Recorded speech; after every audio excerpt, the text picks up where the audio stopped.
Hello everyone, welcome at Engineers Academy YouTube channel. GATE exam हो चुका है। उम्मीद है कि आपने अच्छा किया होगा। एनालिटिकल का पेपर इजी टू मॉडरेट था, मतलब ऐसे कह लें काफ़ी क्वेश्चन इजी थे वैसे। तो इस वजह से काफ़ी लोगों ने, जो एवरेज स्टूडेंट्स होते हैं, उन्होंने अच्छा स्कोर किया होगा। और मुझे ऐसा लग रहा है कि काफ़ी लोगों ने इस पेपर को एकदम फोड़ दिया होगा, क्योंकि हर चीज़ जो आपके एग्ज़ाम में आई थी वो एकदम मतलब ऐसी है कि आपने पढ़ रखा है। हर चीज़ क्लासरूम में डिस्कस करी गई है। सो देखिए ध्यान से, आज हम आपको यहाँ पे सोल्यूशन कराने जा रहे हैं। सर किस चीज़ का सोल्यूशन कराने जा रहे हो? सारे, मतलब जो भी आपके एग्जाम में क्वेश्चन है, मेमोरी बेस्ड क्वेश्चन है, क्योंकि आपको पता है एग्जाम जब होता है तो आपको पता ही है कि गेट पेपर नहीं देता है, पेपर आपका बाद में आता है। तो क्वेश्चन सारे मेमोरी बेस्ड हैं, लेकिन ज़्यादातर क्वेश्चन पता ही चल जाते हैं कि क्या आए हुए थे। हो सकता है डेटा में थोड़ा बहुत इधर उधर हो, अदरवाइज ऑलमोस्ट सिमिलर क्वेश्चन मिल ही जाता है। तो हम लोग करने के वाले हैं कि हर एक क्वेश्चन का एकदम डिटेल सोल्यूशन आपको देने वाले हैं, और डिटेल सोल्यूशन के साथ साथ ये भी बताने वाले हैं कि सर हमने जो पढ़ाया या जो हमारी टीम ने पढ़ाया पूरे साल, और हम इस बात का आपको प्रूफ के साथ आपको बताएंगे कि देखिए ये क्वेश्चन आया और ये क्वेश्चन किस तरीके से हमारी कॉपी से या जो हमारे बच्चे हैं जिनको मैंने पढ़ाया एज इट इज क्वेश्चन या उसी कंसेप्ट का क्वेश्चन आपके एग्जाम में दिखा। तो एक्चुअली में हम लोग क्या करने वाले, अगर आप ध्यान से देखें, मेमोरी बेस्ड क्वेश्चन है, वह तो पता ही है मेमोरी बेस्ड क्वेश्चन है। Detail solution with EA matched. EA match का मतलब क्या है, एक बार इसको मैं क्लियर कर दूं कि सर जो इंजीनियर्स एकेडमी की जो टीम है, जो सारे सब्जेक्ट अलग अलग फैकल्टीज ने डील किए, उन्होंने बोला कि सर ये जो क्वेश्चन गेट में आया ना, ये क्वेश्चन देखिए ध्यान से, हमने क्लास में डिस्कस किया था, और ये देखिए ध्यान से हमारी कॉपी से मैच कर रहा है, ये हमारे कंटेंट से मैच कर रहा है। तो आप देखेंगे जो भी 65 क्वेश्चंस थे, ऑलमोस्ट हर एक क्वेश्चंस आपकी नोटबुक से आया, कॉपी से आया आपके। So this is basically the big thing and the big achievement for the engineers academy. Got the point? So जिसको भी मतलब देखना है, समझना है, तो एक तो डिटेल सेशन मिल जाएगा, साथ के साथ आप ये भी समझ सकते हैं कि बेसिकली हम लोग जो पढ़ाते हैं क्या वो आ रहा नहीं आ रहा एग्जाम में। इस बात का मैं प्रूफ भी दे रहा हूँ, शायद ही कोई देता होगा इंडिया में ऐसा प्रूफ, ठीक है ना। देखिए सोल्यूशन तो बन ही जाएगा, सोल्यूशन बनाने में तो क्या है, सारे लोग सोल्यूशन बनाते हैं, बट हम आपको ये बता रहे हैं कि हमने जो पढ़ाया वो भी मैच कर रहा है। समझ रहे हैं मेरी बात आपके नहीं? सो देखिए ध्यान से, एक बार इस सोल्यूशन को करते हैं। So I just launch the first question. देखिए ध्यान से एक बार आप, तो जो आपका पहला क्वेश्चन है, अगर इसकी मैं बात करूं, जो पहला क्वेश्चन था बहुत ही सिंपल है, सबको ही पता है। At t = 0 the switch is closed at a steady state, the magnitude of the voltage across the 6 ohm register.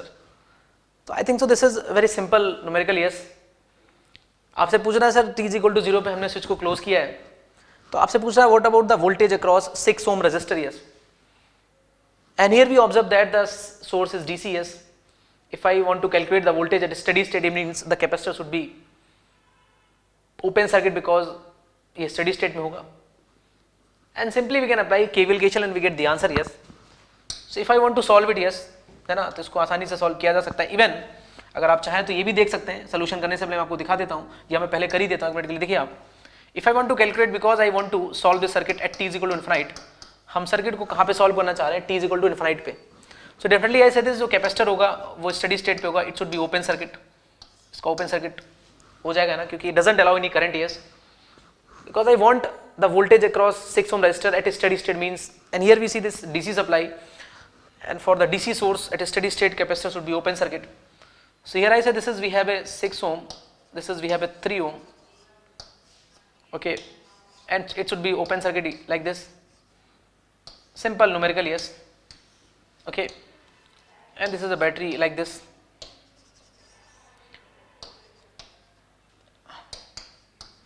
कि मेरे पास 3 ohm है, this is your 10 volt, correct, simple। अब ध्यान से देखो, एक बात आप समझने की कोशिश करें। आई think so 6 and 3 ohm both are in parallel। yes, so it should be 2 ohm, ये 2 ohm हो जाएगा मेरे पास। ये इस वायर का तो कोई मतलब रह नहीं गया, it should be open circuit, तो हटा दीजिएगा आप, है ना। यहाँ से मेरे पास ये क्या आ जाएगा, this is again 2 ohm। yes, so simply I say this minus plus, if I want to calculate the voltage across this 2 ohm, if I just write polarity in that manner, yes, because I want magnitude, so we are not bothered about polarity across the 2 ohm, this V should be equal to, I say this 5 volt।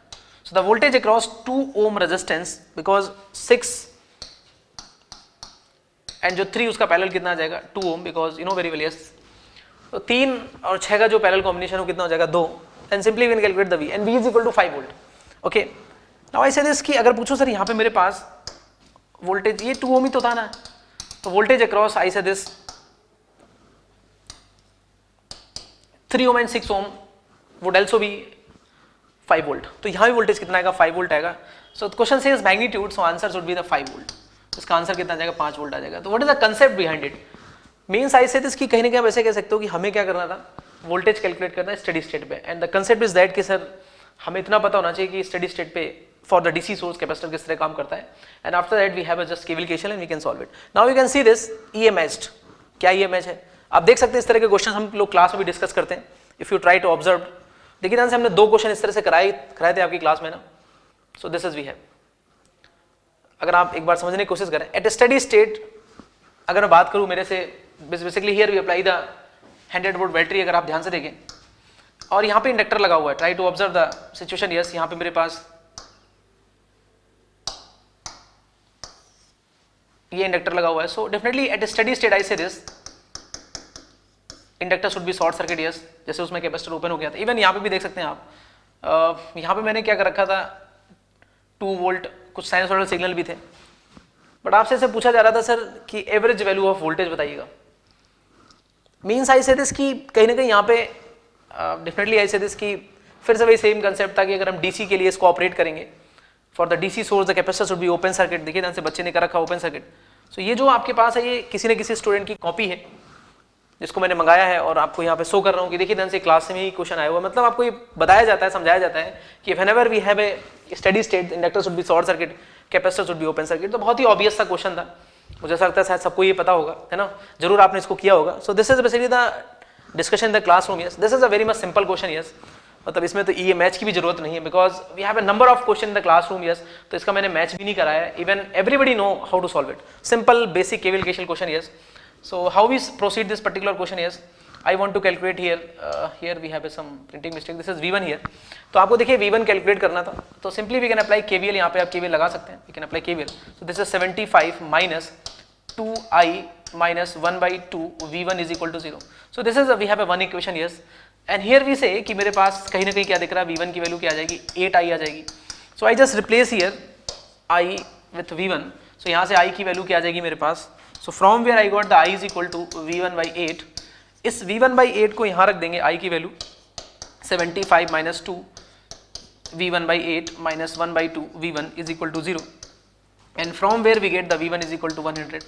so this is the simplest question of the paper। yes, and I think so there is a no requirement to say कि sir ये ऐसा भी question हम लोग class में कराते हैं, क्योंकि शायद मुझे ऐसा लग रहा है कि इस तरह के क्वेश्चंस तो कोई भी सॉल्व कर सकता है, and hope so everybody do this, है ना। सो देखिए ध्यान से, बहुत ही मतलब आप ऐसे कह सकते हैं कि जो पेपर था, मतलब कुछ क्वेश्चन बहुत ज्यादा आसान थे जिसमें से एक ये था, है ना। चलिए, नाउ आई से दिस कि the network shown in the below has a resonance frequency f is equal to this and the bandwidth आपको गिवन है। आपसे क्वालिटी फैक्टर पूछ रहा है, this is basically the tank circuit, yes, practical tank circuit, and we derive basically the quality factor for the practical tank circuit in the classroom. Yes, so just tell me anybody कि अगर मैं पूछूं sir इसका quality factor और bandwidth के साथ क्या relation है, तो I think so this relation is very much well known. I say this resonant frequency divide by bandwidth, this is basically the formula we can use। so here basically the Q is equal to I say this quality factor F naught upon bandwidth। yes, so if I want to basically use this result, so what I got, so here I say this F naught is equal to 150 kilo, very much careful with the unit kilohertz, and the bandwidth is equal to 600, so it should be cancel out। so hope so how much we got, 2 0 यहाँ से चलेगा, this is we have, है ना। so it should be 250, so here I got the Q is equal to 250। yes, simple, you know this formula। yes, so everybody know, and even we derive this result in the classroom। if you see, this is we have a practical tank circuit। yes, try to observe that, आप देख सकते हैं यहाँ पे, ये मेरे पास practical tank circuit, try to visualise this, है ना, प्रैक्टिकल टैंक सर्किट, है ना। Here we also calculating the resonance frequency, yes, in the classroom, okay, and along with I say this की कहीं ना कहीं यहाँ पे मेरे पास रेजोनेंस पे इसका क्या इंपीडेंस है, इसको भी आप देख सकते हैं यहाँ पे। ये देखिए ध्यान से, प्रैक्टिकल टैंक सर्किट का फेजर डायग्राम भी मैंने यहाँ पे डेवलप किया, and then we also calculate the value of Q, and you see this reactive component of the, you know, current, yes, and active component of the current. So by which we can also calculate the Q. Q is omega naught L by R. So hope so I say this कि कहीं ना कहीं यहाँ पूरा derivation इसका resonance frequency क्या होगा, साथ के साथ इसका Q का वैल्यू क्या होगा. So by using this particular thing, even here we also discuss the ideal tank circuit. So definitely we can do this question in the exam. अगर आपको ये कॉपी ऐसे कह सकते हो जो क्लासरूम की बातें अगर आपको क्लियर थी तो आप इसको कर सकते हैं. अच्छा, एक बड़ी इंटरेस्टिंग बात आपको मैं बताना चाह रहा हूँ यहाँ पे इन बिटवीन कि अपना जो ऑफलाइन बैचेस भी स्टार्ट हो रहे हैं, जो बड़ी गुड न्यूज़ है. मतलब कोरोना के बाद आपने देखा कि बड़ी चीज़ें हैम्पर हुई हैं, सब चीज़ें ऑनलाइन हो रही थी. तो हम लोग जयपुर में नया बैच स्टार्ट कर रहे हैं 16 फरवरी को, है ना. तो जिनको भी करना है ऑफलाइन क्लासेस, जिनको लगता है कि नहीं ऑफलाइन करने से जाहिर सी बात है आपको काफ़ी मतलब चीज़ें इंटरेक्शन होती है, फैकल्टी से इंटरेक्शन होता है ना. कई बार लोगों को ऑनलाइन के साथ अच्छा लगता है, कई बार कुछ लोगों को ऑफलाइन के साथ अच्छा लगता है, मतलब है ना. मतलब ज़्यादातर लोग लेकिन मुझे लगता है ऑफलाइन की तरफ जाते हैं. खैर एनीवे, सो जिसको जिस मोड में अच्छा लगता हो, मतलब मेरे दोनों बैचेस स्टार्ट हो रहे हैं, चाहे ऑनलाइन की बात करें चाहे ऑफलाइन की बात करें.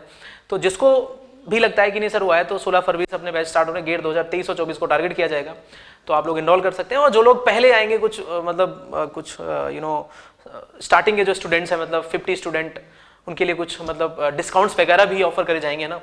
So try to come first and take some advantages, तो आपको डिस्काउंट वगैरह मिलेंगे ना. क्या डिस्काउंट होगा वो आपको जब एक बार आप बात करेंगे, ये मेरे पास जो टोल फ्री नंबर इस पर आप बात कर सकते हैं, तो अकॉर्डिंगली आपको बता दिया जाएगा, है ना. तो 16 फरवरी से होंगे, आप डेट नोट कर लीजिएगा. और उसके पहले आपको एक बार बात करनी होगी, है ना. और ऑफलाइन भी आपका बैच मिलेगा और ऑनलाइन भी बैच मिलेगा, ठीक है ना. सो एक बार देखिए ध्यान से. इसके बाद आई think so this is also the very much simplest question for an ideal MOSFET in saturation region में काम कर. आपसे पूछ रहा है sir small signal current gain. Generally आपको मैंने शायद क्लास में डिस्कस किया था, आपको पता भी होगा कि अगर मैं मॉसफेट की बात करूँ, अगर जैसे मैं बात करता हूँ कॉमन सोर्स एम्पलीफायर की या कॉमन ड्रेन एम्पलीफायर की, तो इसमें इनपुट गेट पे लगाते हैं. And you know this the MOSFET doesn't allow any current. Yes, तो generally we do not calculate, है ना. Generally we do not calculate the current gain. Yes, मतलब हम करंट नहीं कैलकुलेट करते because input current is zero. But here we have a option like this. Yes, so we can manipulate. मतलब अगर देखा जाए ये जो आंसर है ना, मतलब थोड़ा सा मतलब ठीक है. अब इसमें मेरे पास ऑप्शन में, क्योंकि अगर आप ध्यान से देखें, क्योंकि बात मैंने क्लास में डिस्कस भी करी थी, क्वेश्चन को पता भी होगा कि जैसे मैं आपसे कहता हूँ if I take common source amplifier या common drain amplifier, let us suppose I say this is we have a input at gate. Yes, and output we can apply. Output कहाँ पे लेने वाले हम लोग हैं? सोर्स पे. सो वी सी दिस की कहीं ना कहीं अगर मैं आपसे बोलूँ तो ये मेरे पास कॉमन ड्रेन एम्पलीफायर कुछ इस तरह से कॉन्फ़िगरेशन होगा. I am not drawing complete picture, so try to understand. तो मैं आपसे कहता हूं सर मेरे को यहाँ पे अगर करंट गेन कैलकुलेट करना, so what about the current gain? Yes, तो definitely I say this output current upon input current, है ना. And you know very well कि जो मेरे पास गेट है मतलब doesn't allow any current. Why? Because of this SiO2 layer. Yes, because we have a very high input impedance in case of MOSFET, so it doesn't allow any current. तो ये कोई भी करंट को allow नहीं करता, ये बात आपको पता है. तो क्या मैं ऐसे कह सकता हूँ कि मेरे पास यहाँ पे AI की वैल्यू क्या आ जाएगी? इनफाइनाइट आएगी. बट अगर आपको याद हो मैंने इसको ऐसे कराया भी था, मेरे स्टूडेंट बिल्कुल जानते होंगे. और जरूर आप कमेंट करके इस बात को बताएं. मतलब मैं इस बात को जरूर चाहूंगा कि जितने लोग मेरे से पढ़े हुए हैं वो जरूर कमेंट करें और बोले कि सर ये बात आपने डिस्कस की. तो मैंने बोला था कि ये पैरामीटर हम कैलकुलेट ही नहीं करते हैं. क्यों कैलकुलेट नहीं करते हैं? मतलब वैसे इसमें ऑप्शन में आप कुछ ऑप्शन नहीं था तो we can take D, but मैंने आप क्लास में डिस्कस किया था कि we do not calculate the current gain for the MOSFET. Yes, reason is very simple, because we calculate the gain. What? जब गेन तो कभी कैलकुलेट करो जब पहले इनपुट तो लगाओ. So without input we can not calculate the basically the output. ऐसे कह सकते हो गेन. अब जैसे मान लो आप गेट का एग्जाम देने में जाओ, गेट का एग्जाम आप ना देने जाओ, उसके बावजूद भी आप ये कैलकुलेट करो कि सर हमारा गेन कितना है, मतलब हमारा रिस्पांस कितना है. लेट अस सपोज जैसे कोई भी है वो गेट एग्जाम ही देने नहीं जा रहा है और फिर भी वो चेक करना चाहता है कि सर उसका रिस्पांस क्या है, उसकी रैंक कितनी है. सो दिस इज मतलब very much unusual situation. Yes, ये ऐसे कह सकते हो कि फालतू की बात नहीं हो गई. सिमिलरली यहाँ पे हमारे पास इनपुट करंट 0 है और output current definitely we have output current is available. Yes, तो आउटपुट अपॉन इनपुट करेंगे so we get the infinite number. So this infinite number is indicating that कि सर आपका जो करंट है उसको इनफाइनाइट टाइम एम्पलीफाई कर देगा. सो this is very much unrealistic. मतलब इसका प्रैक्टिकलिटी से अगर बात करें तो कोई लेना देना है नहीं. तो इन reality I say this in case of MOSFET as well as अगर जेफेट की बात करें तो we can not calculate the current gain. Yes, but ठीक है, mathematically we can say the answer is infinite, है ना. तो अब कुछ ऑप्शन है नहीं तो वी कैन टेक इनफाइनाइट. क्या मेरी बात समझ में आ रही नहीं आ रही है? So this is a point, ये शायद मैंने आपको क्लास में डिस्कस किया था. So here according to option this is simple numerical. Yes, this is 1 marks question. Yes, तो क्या आपको ये बात समझ में आ गई नहीं आ गई? तो एकदम क्लियर हो गया होगा आपको. ये बात मैंने डिस्कस भी करी थी क्लास में, तो शायद सारे स्टूडेंट स्मार्ट होते हैं, उनको पता है इसमें से कोई और ऑप्शन 0 हो नहीं सकता, 100 हो नहीं सकता है. और ये मेरे पास शायद 10th ऑप्शन में ना, this is your 10 year. Yes, so 0 हो नहीं सकता है, 100 हो नहीं सकता है, 10 हो नहीं सकता है. तो definitely we can take the best choice is your कहीं ना कहीं इनफाइनाइट. तो बहुत ही सिंपल सा था, ये तो कॉपी से ही था. मतलब अगर आप देखें तो कॉपी का डिस्कशन ही है, तो ठीक है इसको भी मैच करा सकते थे. बट ये बहुत ही ऑब्वियस सी बात है, बट इस वजह से मैंने इसमें कोई मैचिंग शो नहीं करी है. मैं तो हम उस चीज़ की मैचिंग कराना चाह रहे हैं कि जो थोड़े से कॉम्प्लेक्स क्वेश्चन थे जिनमें लोगों को डर लगा कि नहीं यार ये तो मैं कर ही नहीं सकता था, तो उस क्वेश्चन को मैंने यहाँ पे एक बार आपको ये मैच कराया. खैर एनीवे, देखिए ध्यान से, ये भी one of the simplest question आपसे क्या कह रहा है assume diodes are ideal, yes, मतलब आपसे बोला डायोड आइडियल है आपका, है ना। आपसे बोला सर आउटपुट वेवफॉर्म क्या होगी, या आपसे पूछ रहा है कि सर आउटपुट की वैल्यू क्या होगी, ये आपसे पूछा गया। तो बड़ा सिंपल है, देखिए ध्यान से। इफ आई से दिस कि अगर मेरे पास if V I is positive yes, simply I take the V I is positive yes, तो यहाँ पे अगर हम आउटपुट वेवफॉर्म पूछ रहा है, definitely the input is given, so input should be given like this yes. तो इनपुट आपको कुछ इस तरह से गिवन था, तो मेरे पास पॉजिटिव हाफ है, this is we have a negative half yes. तो देख सकते हो कि अगर आपका वी आई पॉजिटिव होगा, सो 100% I say this D1 gets forward bias, yes, D1 आपको फॉरवर्ड बायस हो जाएगा। डेफिनेटली ऐसे दिस आपका जो D2 होगा it should be reverse bias, तो D1 तो आपका फॉरवर्ड बायस हो जाएगा, सॉरी देख सकते हैं आप D1 forward bias, even the D2 is also forward bias, yes, D1 and D2 both are forward bias, yes. तो आपके जो D1 और D2 है दोनों ही क्या हो जाएंगे, फॉरवर्ड बायस हो जाएंगे, yes. Simply you can observe, yes, क्योंकि दिख रहा होगा answer, this is your plus, this is your minus, तो ये मेरे पास forward bias and here also the forward bias, yes.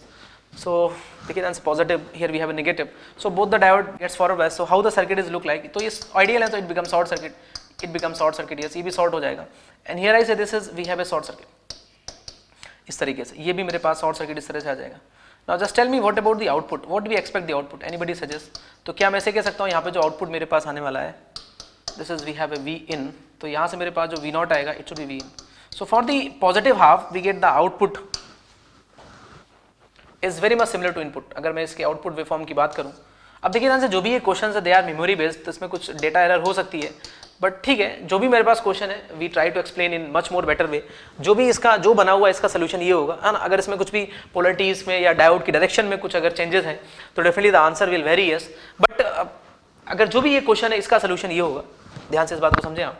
खैर एनीवे, अगर इफ आई से दिस कि अगर मेरे पास if V I is negative, अगर मेरे पास वी आई नेगेटिव होगा तो 100% I say this the diode gets off, क्योंकि नेगेटिव होगा, this is minus, this is plus, तो ये रिवर्स बायस और ये भी रिवर्स बायस, मतलब दोनों ही डायोड D1 D2 की बात करें तो reverse bias means we can take open circuit, तो इनको हम क्या कर देंगे, ओपन सर्किट कर देंगे। ये भी बात आपको एकदम क्लियर तरीके से समझ में आ रही है। चलिए तो देखिए ध्यान से, अगर रिवर्स बायस हो जाएंगे तो how the picture is look like, so hope so I say this कि मेरे पास जो इस तरह से कुछ पिक्चर आ जाएगी। This is also the simplest question, number of question, मतलब लगभग मैं 20 घंटे डायोड पढ़ाता हूँ और उससे ज्यादा भी, शायद इस बार मैंने 28 घंटे डायोड पढ़ाया था, 28 आवर्स।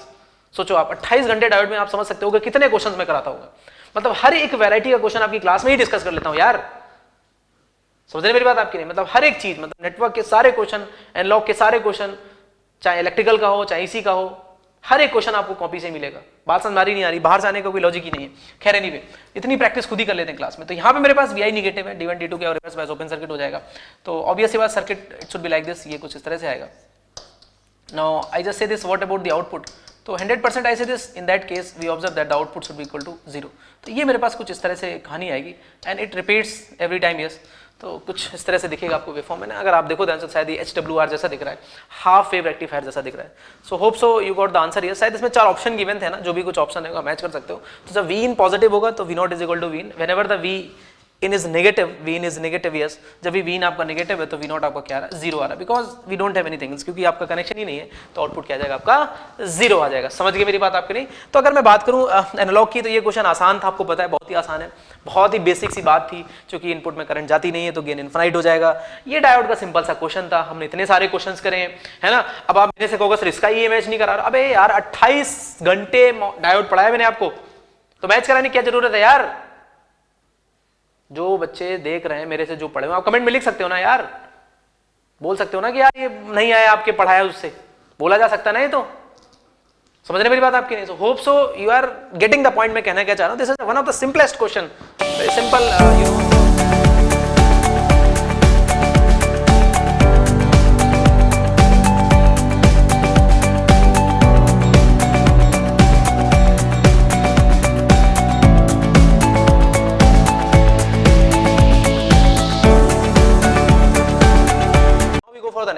हाँ, इस क्वेश्चन की बड़ी चर्चा हो रही है यूट्यूब पे, आपने देखा होगा, लोग बोल रहे हैं ये रैंक डिसाइडिंग क्वेश्चन हो जाएगा। कुछ लोग कह रहे हैं कि सर मतलब बहुत टफ क्वेश्चन था। ऐसा कुछ भी नहीं था, मैं आपको दिखाऊंगा, मैंने इसका ईएमएच भी बनाया है और मैंने ये बात क्लास में भी डिस्कस करी है। ध्यान से मेरी बात देखिए, ध्यान से। Assume op amp is non ideal, आपका जो जेड आउट है उसका जो मैग्नीट्यूड है, उसका जो वेरिएशन है किसके साथ, फ्रीक्वेंसी, इंक्रीजिंग फ्रीक्वेंसी के साथ क्या वेरिएशन होगा ये पूछा गया है। मतलब एक तरह से आपको क्या करना है, जेड निकालना है और उसको आपको फ्रीक्वेंसी के साथ प्लॉट करना है, बस ये क्वेश्चन था। समझ रहे मेरी बात आपकी नहीं? तो ध्यान से मेरी बात सुनो और समझने की कोशिश करो। यहां पे मेरे पास अगर आप इसको समझने की कोशिश करें तो यहां पे सबसे पहले मैं आपसे एक बात पूछूं, ये नॉन आइडियल ओप एम्प है, यस और नो? तो यहां पे इसका सर अगर मैं आपसे बात करूं कि सर मेरे पास जो ओपन लूप ऑप एम्प होगा, जो मेरे पास ओपन लूप ऑप एम्प है, ओपन लूप ऑप एम्प है, उसका कुछ ना कुछ क्या होगा, एक फाइनाइट आउटपुट रेजिस्टेंस होगा. Means whenever the op amp without feedback it should have some output resistance, because this is a non ideal. Because if it is ideal, so it should be zero. You know, op amp is voltage amplifier, yes. So R naught zero, Ri infinite, you know very well.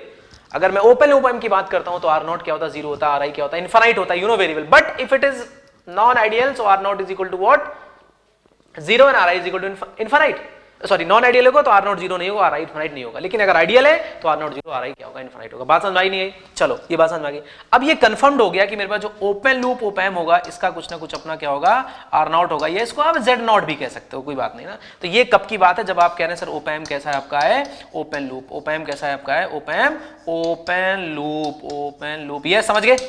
तो जब आपका op amp क्या होगा, open loop होगा, तो उस case में इसका क्या होगा, अपना कुछ ना कुछ Z naught होगा. नाउ जस्ट सी दिस, यहां पे जो आपका फीडबैक है निगेटिव है. निगेटिव में भी कई सारे वर्जन होते हैं. कौन कौन से वर्जन होते हैं आपको पता है ना?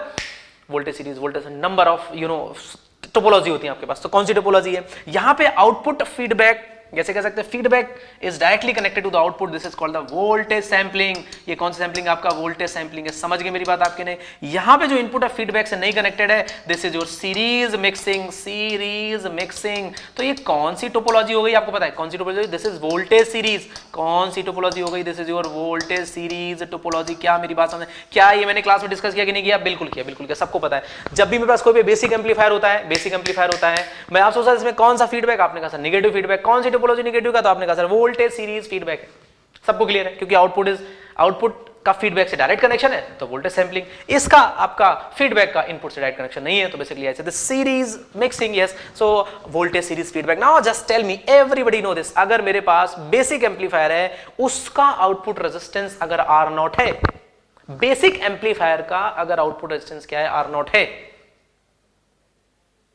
तो ये बताइएगा मुझे, अगर मैं आपसे कहता हूं वोल्टेज सीरीज फीडबैक है, तो क्या मेरे पास जो आउटपुट रेजिस्टेंस होगा R naught F, या इसको Z naught F की बात करें तो क्या करेगा इसको, ये जो भी इसका ओपन लूप गेन होगा, इसका जो भी ओपन लूप गेन होगा, क्या उससे ओपन लूप गेन होगा इसका, या ऐसे कह सकते हो फीडबैक फैक्टर भी होगा. यानी मैं ऐसे कह सकता हूं, क्या मेरे पास जो आपके पास Z naught आएगा या जो R naught था, वो क्या हो जाएगा, 1 प्लस A बीटा हो जाएगा, नहीं हो जाएगा? This A is what?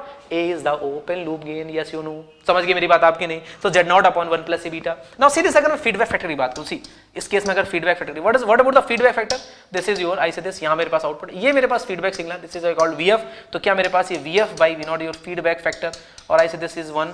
For this particular case, I think so we have, this is follower. If I take this is a follower, voltage follower. Even we discuss in the class, the voltage follower is a voltage series feedback. मैंने लिखाया था और even ये भी बताया था, अगर आपको याद हो, हर एक फॉलोवर, चाहे सोर्स फॉलोवर हो, चाहे मीटर फॉलोवर हो, चाहे वोल्टेज फॉलोवर हो, सब एक का जो आपके पास फीडबैक है वोल्टेज सीरीज फीडबैक रहेगा. क्या मेरी बात समझ आई नहीं? ये बात भी आपको क्लियर हो गई? क्या मैं ऐसे कह सकता हूं कि मेरे पास जो ये सिस्टम बना हुआ है, क्या इसका जो Z naught F आएगा, क्या वो Z naught upon 1 plus A beta आएगा कि नहीं आएगा? Sir what about the A? Beta तो 1 ही हो गया, बीटा तो 1 हो गया, बचा क्या? A बचा क्या? A क्या sir? A is the gain of the system, gain of the system. But you know कि आपका ओप एम्प नॉन आइडियल है, and you know very well कि सर अगर मेरे पास कोई ओपन लूप सिस्टम है, ध्यान सुना मेरी बात, मेरे पास अगर कोई ओपन लूप सिस्टम है, तो क्या मैं ओपन लूप सिस्टम का gain with respect to frequency, because this is a low pass in nature, open loop gain whenever the frequency is 0 and this is we have, this is your low pass nature, this is a response, even this is I discuss in the class. ध्यान से मेरी बात सुनेंगे, क्या मेरे पास एक gain है कि नहीं विथ रिस्पेक्ट टू फ्रीक्वेंसी? क्या सर इसका रिस्पांस कुछ ऐसा आता था, नहीं आता था? क्या क्लास में बनाया, नहीं बनाया? सर कैसे पता क्लास में बनाया? आप खुद ही कमेंट करके बता सकते हो कि सर आपने हाँ करवाया, बिल्कुल. तो क्या ये गेन है, गेन का magnitude with respect to frequency, क्या ये लो पास नेचर कैसा आता, नहीं आता है? क्या इसकी कट ऑफ है कि नहीं है? This is your omega L, omega O L, yes, open loop cut off, yes. So this is we are. तो ओपन लूप जो सिस्टम है ना, उसका जो फ्रीक्वेंसी रिस्पॉन्स है कुछ इस तरह से आता है, which is in low pass nature, yes. या ऐसे कह सकते हो जो गेन है ओपन लूप सिस्टम का विद रिस्पेक्ट टू फ्रीक्वेंसी ऐसा रहेगा कि नहीं रहेगा? If I want to calculate, just try to observe the situation, yes.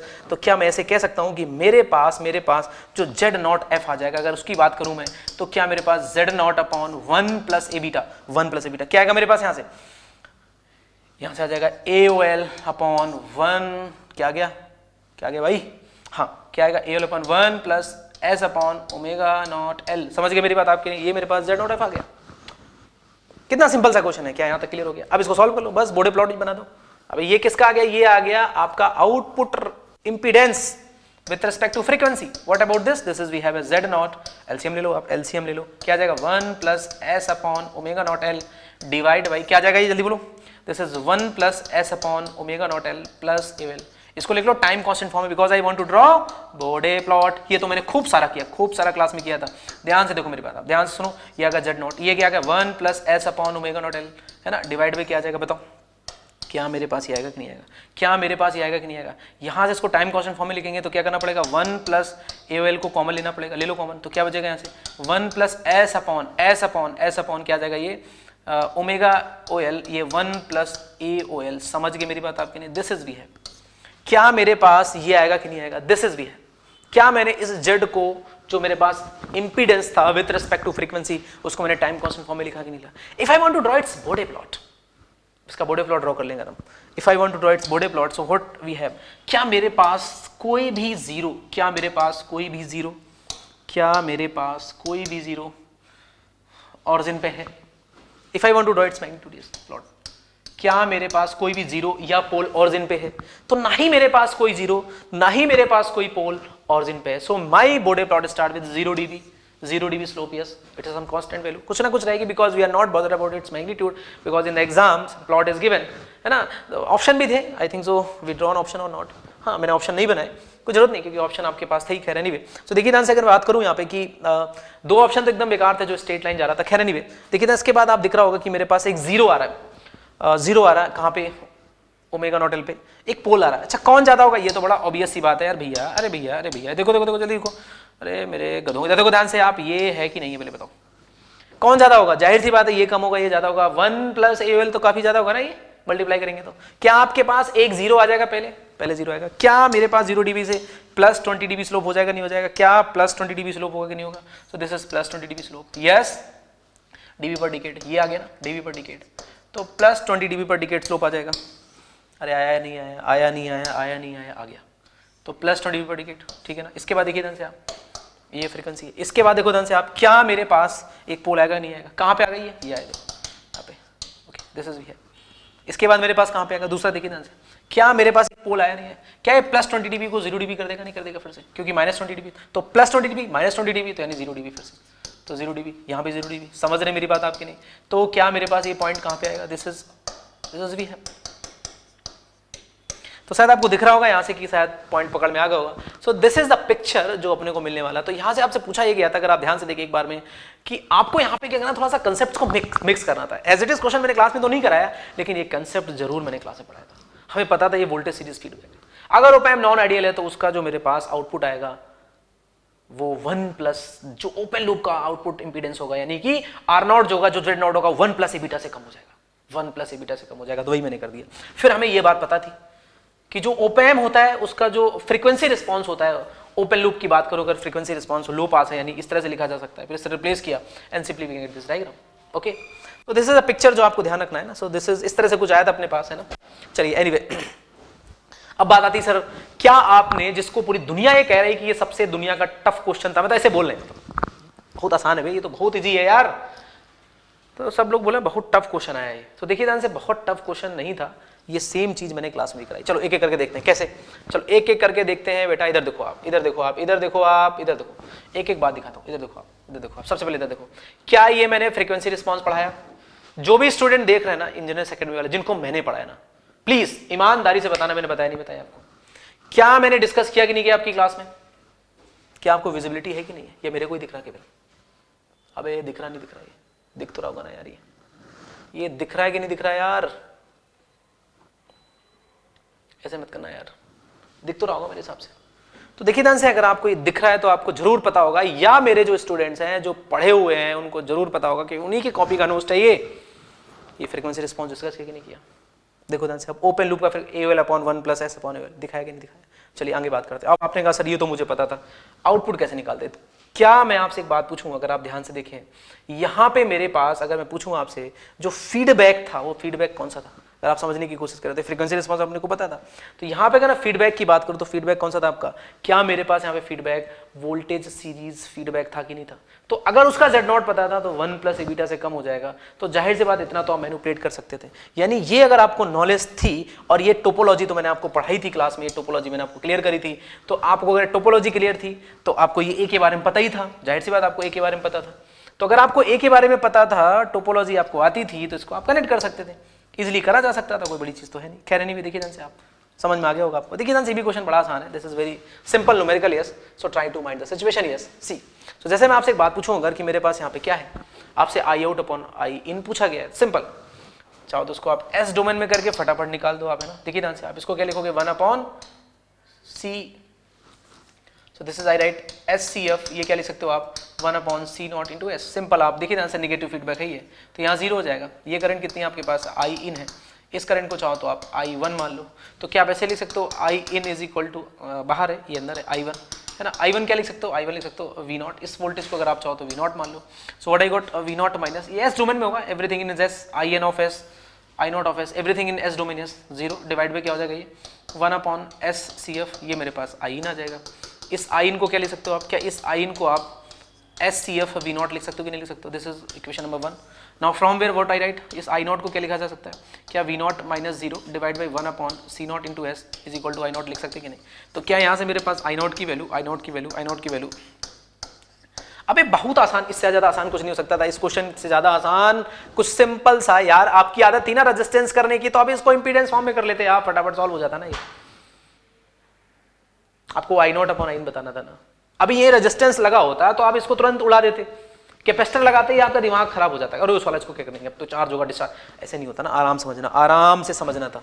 तो क्या मैं ऐसे कह सकता हूँ कि मेरे पास ये कहानी क्या आ जाएगी, देखो ध्यान से एक बार आप, क्या मैं ऐसे कह सकता हूँ V0 की वैल्यू मेरे पास यहाँ से I not upon C not into s आएगी कि नहीं आएगी, इस V0 को वहाँ रख दो, रखो V0 को वहाँ, तो क्या देखो ध्यान से, अपने आप ही आंसर कूदता हुआ नजर आ रहा, नहीं आ रहा, एस सी एफ V0 कितना है, V0 कितना, V0 कितना, I out upon C not into s, s cut गया ना, क्या चाहिए अपने को, क्या चाहिए अपने को, आई आउट अपॉन आई इन चाहिए, आई आउट अपॉन आई इन, तो क्या मैं ऐसे कह सकता हूँ आई आउट अपॉन आई इन, क्या हो जाएगा ये सी नॉट अपॉन सी एफ, ये आंसर आ गया। अरे लो हो गया यार, अभी एस डोमेन में इसको अगर आप टाइम में लिखोगे तो क्या फर्क पड़ता, सेम ही आने वाला।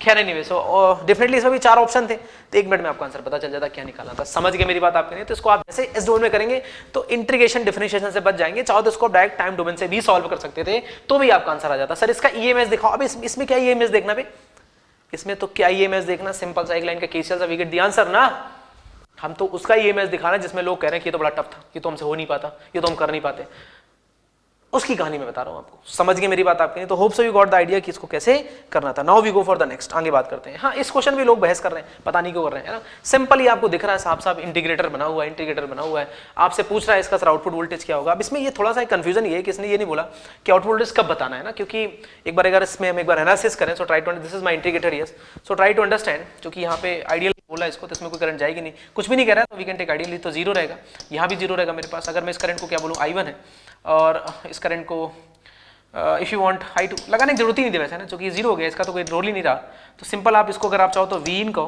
तो ये मेरे पास इंटीग्रेटर है, तो इसका सबको रिस्पांस पता ही रहता है, नहीं पता है तो you can apply simply KVL yes, sorry KCL, I1 is equal to I2 yes, I just write it, अगर आप चाहो तो लिख भी सकते हो, I1 इज इक्वल टू क्या लिखोगे, I2 यस, और इसको अगर मैं V इन ले लूँ, बाद में पॉइंट 1 डाल दूंगा मैं, तो क्या लिखा जा सकता है, V in minus 0 divide by क्या हो जाएगा, ये R1, और यहाँ से क्या हो जाएगा, this is the current in the capacitor, you know very well, the current in the capacitor you know very well. देखिए ध्यान से, आप क्या आ जाएगा, I is equal to C dV by dt, C dV by dt, yes और no. तो इस I को क्या लिखा जा सकता है, this is C dV by dt।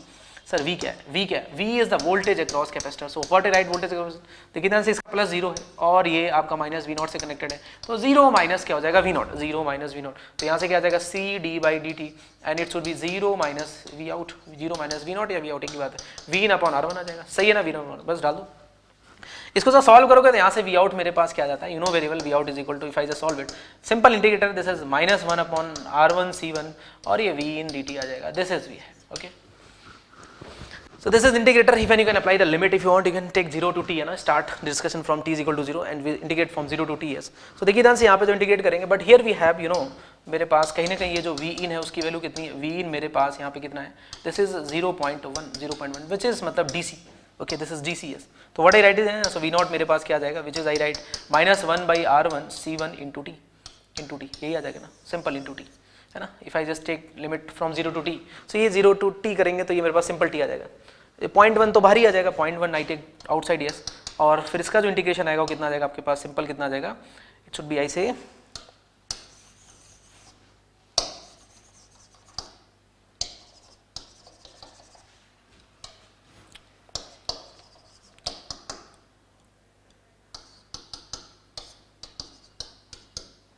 ठीक है ना। So this is minus 0.1 upon R1C1, minus 0 upon R1C1, ये आ गया मेरे पास। क्या यहाँ तक समझ आई नहीं मेरे, बिल्कुल आ गई। अब देखिए ना से मेरी बात, ऐसा टी भी आएगा, टी भी आएगा भाई, टी भी आएगा। अच्छा इलेक्ट्रिकल पेपर आसान है ना, पता है इलेक्ट्रिकल पेपर आसान है, इलेक्ट्रॉनिक्स का कैसा आएगा देखने वाली बात होगी। खैर नहीं, देखिए ध्यान से एक बार आप समझने की कोशिश करें। तो जैसे मैं आपसे एक बात पूछूंगा कि इसको अगर मैं प्लॉट करूँ, अब देखिए यहाँ पे इन्होंने ये नहीं क्लियर किया कि कब बताना था, मतलब स्टडी स्टेट बताना था या किसी टाइम, क्योंकि इसको अगर आप प्लॉट करें तो how we get it, yes simply time के रेस्पेक्ट अगर इसको प्लॉट करते हैं तो it should be like this. तो इस तरह से आएगा, ये मेरे पास यहाँ पे V0 है, तो इसमें कुछ स्लोप है जो कि इस तरह से है, फिर ये चलता जाएगा ऐसे ही टाइम के साथ। और आपको पता है कि सर ये मैक्सिमम कहाँ तक जा सकता है, जो भी इसका सैचुरेशन पॉइंट होगा, if I say this negative में सैचुरेशन माइनस वी सेट, क्योंकि यू नो दिस कि ओपैम जो होता है वो अपना मैक्सिमम जो आउटपुट प्रोड्यूस कर सकता है नेगेटिव में माइनस वी सेट, और जो पॉजिटिव की बात करें तो प्लस वी सेट। तो op amp can produce only plus V sat और माइनस वी सेट, इससे ज़्यादा तो कर ही नहीं सकता ना यार, इसकी मैक्सिमम स्ट्रेंथ तो इतनी है ना, समझ गए मेरी बात आपकी नहीं। तो इस तरीके से है, तो अगर मैं बोलूँ कि by default we can take the answer at steady state, तो इसका जो V0 आ जाएगा it should B I say this कहीं ना कहीं मेरे पास minus V sat, V0 is equal to minus V sat, yes. क्योंकि आपसे पूछ नहीं रहा कब निकालना, तो बाय डिफॉल्ट क्योंकि यहाँ पे हर एक टाइम पे अलग अलग voltage, t is equal to 0, yes, हर एक टाइम पे अलग अलग वोल्टेज होगा, यस, मतलब because which is varying with what time, yes, चूंकि रैंप आ रहा आपका। जैसे आप देखेंगे यहाँ पे मेरे पास कहीं ना कहीं जैसे ही कब कांस्टेंट होगा, जैसे ये वैल्यू टाइम के साथ कहाँ पहुँच जाएगी, माइनस वी सेट पे, उसके बाद ये सैचुरेट हो जाएगा, टाइम बढ़ता जाएगा बट ये वैल्यू फिक्स बनी रहेगी। समझ गए मेरी बात आपकी नहीं। आप यहाँ से भी देख सकते थे, अगर आप चाहो तो इसको इजीली यहाँ से भी ऑब्जर्व कर सकते थे कि at steady state the capacitor should be open circuit, capacitor आपका ओपन हो जाएगा। स्टडी स्टेट की बात करें मतलब इनफिनिट टाइम है, कैपेसिटर ओपन हो जाएगा, है ना।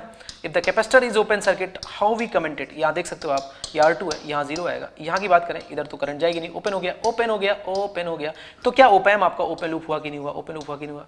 तो क्या मेरे पास ये 0.1 है कि नहीं, क्या 0.1 है कि नहीं है। यहाँ मेरे पास क्या आ जाएगा, it should B 0.1, yes it should B 0.1। यहाँ मेरे पास डिफरेंस कितना आ जाएगा VD, तो ये मेरे पास यहाँ 0 रहेगा। अगर मैं VD की बात करूँ तो क्या आ जाएगा VD 0 माइनस 0.1, 0 माइनस 0.1। क्या डिफरेंस नेगेटिव है कि नहीं, डिफरेंस नेगेटिव है कि नहीं। ओपैम कैसा है, ओपन लूप है। क्या आउटपुट आपका माइनस वी सेट आएगा, नहीं आएगा। तो इस तरह से भी थॉट प्रोसेस को समझा जा सकता था, इस तरह से भी इसको किया जा सकता था। क्या मेरी बात समझ नहीं गई। तो इसको मैंने क्या कर दिया, चूंकि स्टेडी स्टेट पे क्या होगा, because you know capacitor should be open circuit eight steady state, yes because for the DC supply at a steady state capacitor is open circuit, so op-amp behaves as a open loop है ना, and we see the difference input which is negative, it means it produce what minus V set। तो क्या आ जाएगा आपका यहाँ पे minus V set आ जाएगा। तो इसको इस तरह से भी समझा जा सकता था। क्या मेरी बात पकड़ में आई कि नहीं आई। Hope so this point is very much clear, इसमें 1% कोई आपको डाउट नहीं है। अब बात करोगे सर इसका EMS दिखाओ, देखो एज इट इज ये आपकी EMS है, कॉपी से है। This question I discuss in the mission classes, yes so simple है, मतलब even not required in mission classes, mission 100 batch अपने आए उसमें ही कराया था, बट एनीवे मतलब ये बहुत ही नॉर्मल सी बात है ना। वो अलग बात है कि एकदम ये सेम क्वेश्चन मैंने मिशन में करा दिया था, मिशन एक बैच अपने यहाँ पे है उसमें कराया था, बट यहाँ तक तो हर एक बैच में कराते हैं, इंटीग्रेशन का एक्सप्रेशन तो हर एक बैच में निकालते हैं। क्या मेरी बात समझ रही है। So everywhere we can discuss this particular thing, yes okay. So यहाँ पे देखिए ना एकदम डिक्टो सेम क्वेश्चन इंटीग्रेटर बना हुआ है। इवन अभी मैंने जो वो कराया था, क्या बोलते हैं आपका क्या कराया था, क्रैश कोर्स कराया था। क्रैश क्या जो लास्ट में कराया ना रिवीजन कंसेप्ट यूट्यूब पर यार, उसमें आप देखो जाके इंटीग्रेटर का ही क्वेश्चन लिया था मैंने, और ये रिस्पांस लिखा था मैंने V0 is equal to -1 upon RC VI dt। उसके बाद ये DC लगा हुआ था, आपको दिख ही रहा है। ये देखो मैंने यहाँ पे पल्स ले ली, पल्स DC तो ही ना। अब देखिए ध्यान से यहाँ पे जब इसको इंटीग्रेट करेंगे, अब ये माइनस तो करेगा तो इस तरह से नीचे तो आएगा ना, और एक टाइम बाद ये सैचुरेट हो जाएगा। समझ रहे मेरी बात आपकी, गॉट द पॉइंट। तो होप सो मतलब चूंकि अगर आप इस लगातार इसको बढ़ाते चले जाएंगे, मतलब टाइम पॉइंट में लगा दिया, कांस्टेंट लगा हुआ है, तो डेफिनेटली स्टेडी स्टेट आएगा। इनफाइनाइट टाइम में क्या हो जाएगा, डिफरेंस नेगेटिव हो गया तो definitely we have what minus V sat आ जाएगा। या फिर आप मैथ से भी देखें तो चूंकि टाइम बढ़ता जाएगा तो वोल्टेज बढ़ता जाएगा, और आपको पता है कि इसकी जो मैक्सिमम स्ट्रेंथ है वो माइनस वी सेट दे सकता है, ऊपर दे नहीं सकता है। तो मुझे ऐसा लगता है कि शायद मैंने पूरी बातें आपको क्लियर कर दी। तो hope so you are enjoying this session, yes. तो मेरे इसमें एनालॉग के और नेटवर्क जो भी क्वेश्चन थे मैंने सॉल्व कर दिए। तो आपके लिए बड़ी गुड न्यूज़ है, हम लोग क्या कर रहे हैं जयपुर में, है ना, 16 फरवरी से ऑफलाइन बैचेस अनाउंस कर रहे हैं। आइएगा, अगर आप उसके पहले एडमिशन लेते हैं या जो भी करते हैं तो आपको जरूर कुछ ना कुछ डिस्काउंट मिलेगा। सो डेफिनेटली आपने देखा होगा कि हम लोग जो पढ़ा रहे हैं, जो अपने स्टूडेंट्स हैं, उनको जरूर ये फील हुआ होगा कि हम लोग जो पढ़ाते हैं वो आपके एग्जाम में आता है, ठीक है ना। यही मैं बताने की कोशिश कर रहा हूँ, क्योंकि पढ़ा तो बहुत सारे लोग रहे हैं, दुनिया भर की बातें भी करते हैं, ठीक है ना। हमने रिकॉर्डेड सोल्यूशन क्यों डाला ये बता दूं मैं आपको, क्योंकि एक्चुअली में क्या होता है कि जब आप जिस दिन आपका पेपर होता है उस दिन तो वैसे ही आप इतने ज़्यादा हेक्टिक में रहते हैं और शायद सोल्यूशन नहीं देखते हैं, या जो भी रहता है, जो भी कंसर्न रहता है आपका, ठीक है। तो अभी हमने इसको डिटेल तरीके से सोल्यूशन आपको दिया और ये भी बताया कि देखिए हम आपको जो पढ़ाए थे आपसे मैच किया, है ना। क्योंकि एक फैकल्टी को जो क्वेश्चन आते हैं एग्जाम में वो तो कर ही लेगा यार, कौन नहीं कर सकता बताओ आप। एवरीबडी कैन डू दिस, मतलब हर एक कोचिंग का हर एक बंदा अगर कोई टीचिंग फील्ड में है तो जरूर उन क्वेश्चन को सॉल्व कर सकता है, मुझे ऐसा लगता है ना। क्योंकि जरूर वो उनसे रिलेटेड बातें कर रहा है तो 100% कर ही लेगा, कोई भी हो, मतलब ना कोई अपने काम को रात दिन वही कर रहा है तो क्यों नहीं कर पाएगा यार, कोई बड़ी चीज थोड़ा है ना क्वेश्चन सॉल्व करना, है ना। तो ऐसा कोई शो ऑफ करना नहीं है कि नहीं हम ही कर लेते हैं, मतलब this is a not point, है ना। पॉइंट इज दैट कि सर क्या स्टूडेंट को जो हम पढ़ा रहे हैं वो एग्जाम में आ रहा नहीं आ रहा, दिस इज अ पॉइंट। भाई कोई फैकल्टी जैसे मैं ही हूँ या कोई भी हो, मतलब पूरे इंडिया में बहुत सारे लोग पढ़ाते हैं, मतलब एग्जाम में जो क्वेश्चन आया है उसको कर ही लेगा यार आदमी, चलो ठीक है उस टाइम स्ट्राइक में थोड़ी देर बाद कर तो लेगा है ना यार, उसमें ऐसी कौन सी बड़ी चीज है ना, बिकॉज आया तो सब उधर ही से है ना। तो अगर आपको जो यहाँ सोल्यूशन दिया गया इसको आप देखें, समझें और समझने की कोशिश करें, और साथ के साथ आप ये भी देखें कि हम लोग जो पढ़ा रहे हैं वो आपकी कॉपी मैच करा। तो ये जो भी हमने आपको स्क्रीनशॉट दिखाई स्टूडेंट की कॉपी है, उससे मैंने स्क्रीनशॉट मंगाई और आपको मैंने दिखाया यहाँ पे, ताकि आजकल प्रूफ मांगता है, everything is demands proof.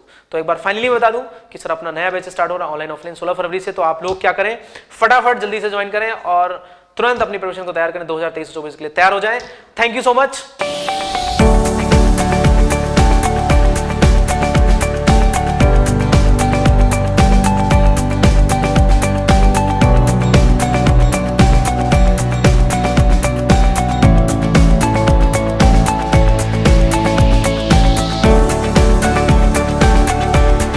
Hello friends, welcome to engineers academy. तो चलिए आज के सेशन के अंदर अपन जो भी गेट के अंदर मेमोरी बेस्ड जो भी एग्जांपल से जो भी आपके पूछे गए हैं तो उनके अपन सॉल्यूशन करने वाले हैं। तो देखो मैंने आपको पहले भी बताया था क्लास के अंदर कि पावर इलेक्ट्रॉनिक सब्जेक्ट जो है वो आजकल बहुत ज़्यादा इंपॉर्टेंट है, बहुत मतलब एग्जाम में बहुत ज़्यादा पूछा जाता है। और सिमिलरली इस बार ऐसा ही हुआ, गेट 2022 के अंदर पावर इलेक्ट्रॉनिक्स के 7 क्वेश्चन आपको पूछे हुए हैं ना। 7 क्वेश्चन कम नहीं होते, मतलब मोर देन 10 मार्क्स का आपके पास ओनली पावर इलेक्ट्रॉनिक्स पूछा हुआ है, यानी कि इस बार जो है मशीन से भी ज्यादा वेटेज पावर इलेक्ट्रॉनिक्स का रहा है। तो मैंने आपको पहले ही बोला था कि पावर इलेक्ट्रॉनिक्स आपको पढ़ के जाना है और आई थिंक आप सभी लोगों का पेपर बहुत अच्छा हुआ होगा। तो चलिए अपन स्टार्ट करते हैं 1 बाय 1 सॉल्यूशन। तो देखो एग्जाम्पल नंबर फर्स्ट जो आपको पूछा गया था वो क्या था आपके पास में, आपको बोला था single phase full bridge inverter output voltage waveform आपको गिवन थी क्वेश्चन के अंदर। और आपको पता है फुल ब्रिज इन्वर्टर में जब अपन ने पढ़ा था तो यहाँ पर आउटपुट वोल्टेज की जो वेवफॉर्म आती है आउटपुट वोल्टेज के अंदर, तो यहाँ से आपका क्या आता है, ये Vs आता है और ये क्या होता है माइनस Vs, यानी कि आपको ये Vs गिवन है कितना सप्लाई वोल्टेज, तो डीसी वोल्टेज आपको गिवन है Vs इक्वल टू कितना है 1000 वोल्ट आपको गिवन था। नेक्स्ट फिर आपसे क्वेश्चन में क्या बोला हुआ है, आउटपुट करंट जो है वो भी आपको गिवन है कितना है 10 साइन आउटपुट करंट जो है I नॉट टी, वो करंट कितना गिवन है 10 sine omega T minus 60 degree. तो देखो ये जो आउटपुट करंट है साइन ओमेगा टी ये कौन सा है, फंडामेंटल कंपोनेंट, जहां जो अपन ने हार्मोनिक एनालिसिस के अंदर मैंने आपको बताया था कि करंट अगर आपको निकालना हो तो ये आपके पास में फंडामेंटल कंपोनेंट जो है वो आपको दिया हुआ था क्वेश्चन के अंदर, तो ये आपके पास में गिवन है। और आपसे क्या पूछा हुआ है, एक्टिव पावर आउटपुट कितना होगा। तो देखो पावर आउटपुट का फॉर्मूला मैंने आपको क्या लिखाया था कि पावर आउटपुट होता है VO1 into IO1 into cos of θ1। ये फॉर्मूला मैंने आपको कॉपी में लिखाया था इन्वर्टर के अंदर कि पावर आउटपुट जब भी अगर आपको पूछा जाए कभी भी तो आपको VO1 IO1 into cos of θ1 निकालना है। अब VO1 की वैल्यू कितनी होगी, तो ये आपके पास में क्या होगा, RMS फंडामेंटल कंपोनेंट होगा। तो देखो आपको सप्लाई दे रखा है और इसका जब अपने हार्मोनिक एनालिसिस किया था तो उस केस में VO1 का फॉर्मूला क्या आता है, तो वो आता है आपके पास 2√2 divide by pi into Vs। ये आपका फॉर्मूला होता है RMS value of fundamental component of output voltage in case of full bridge inverter.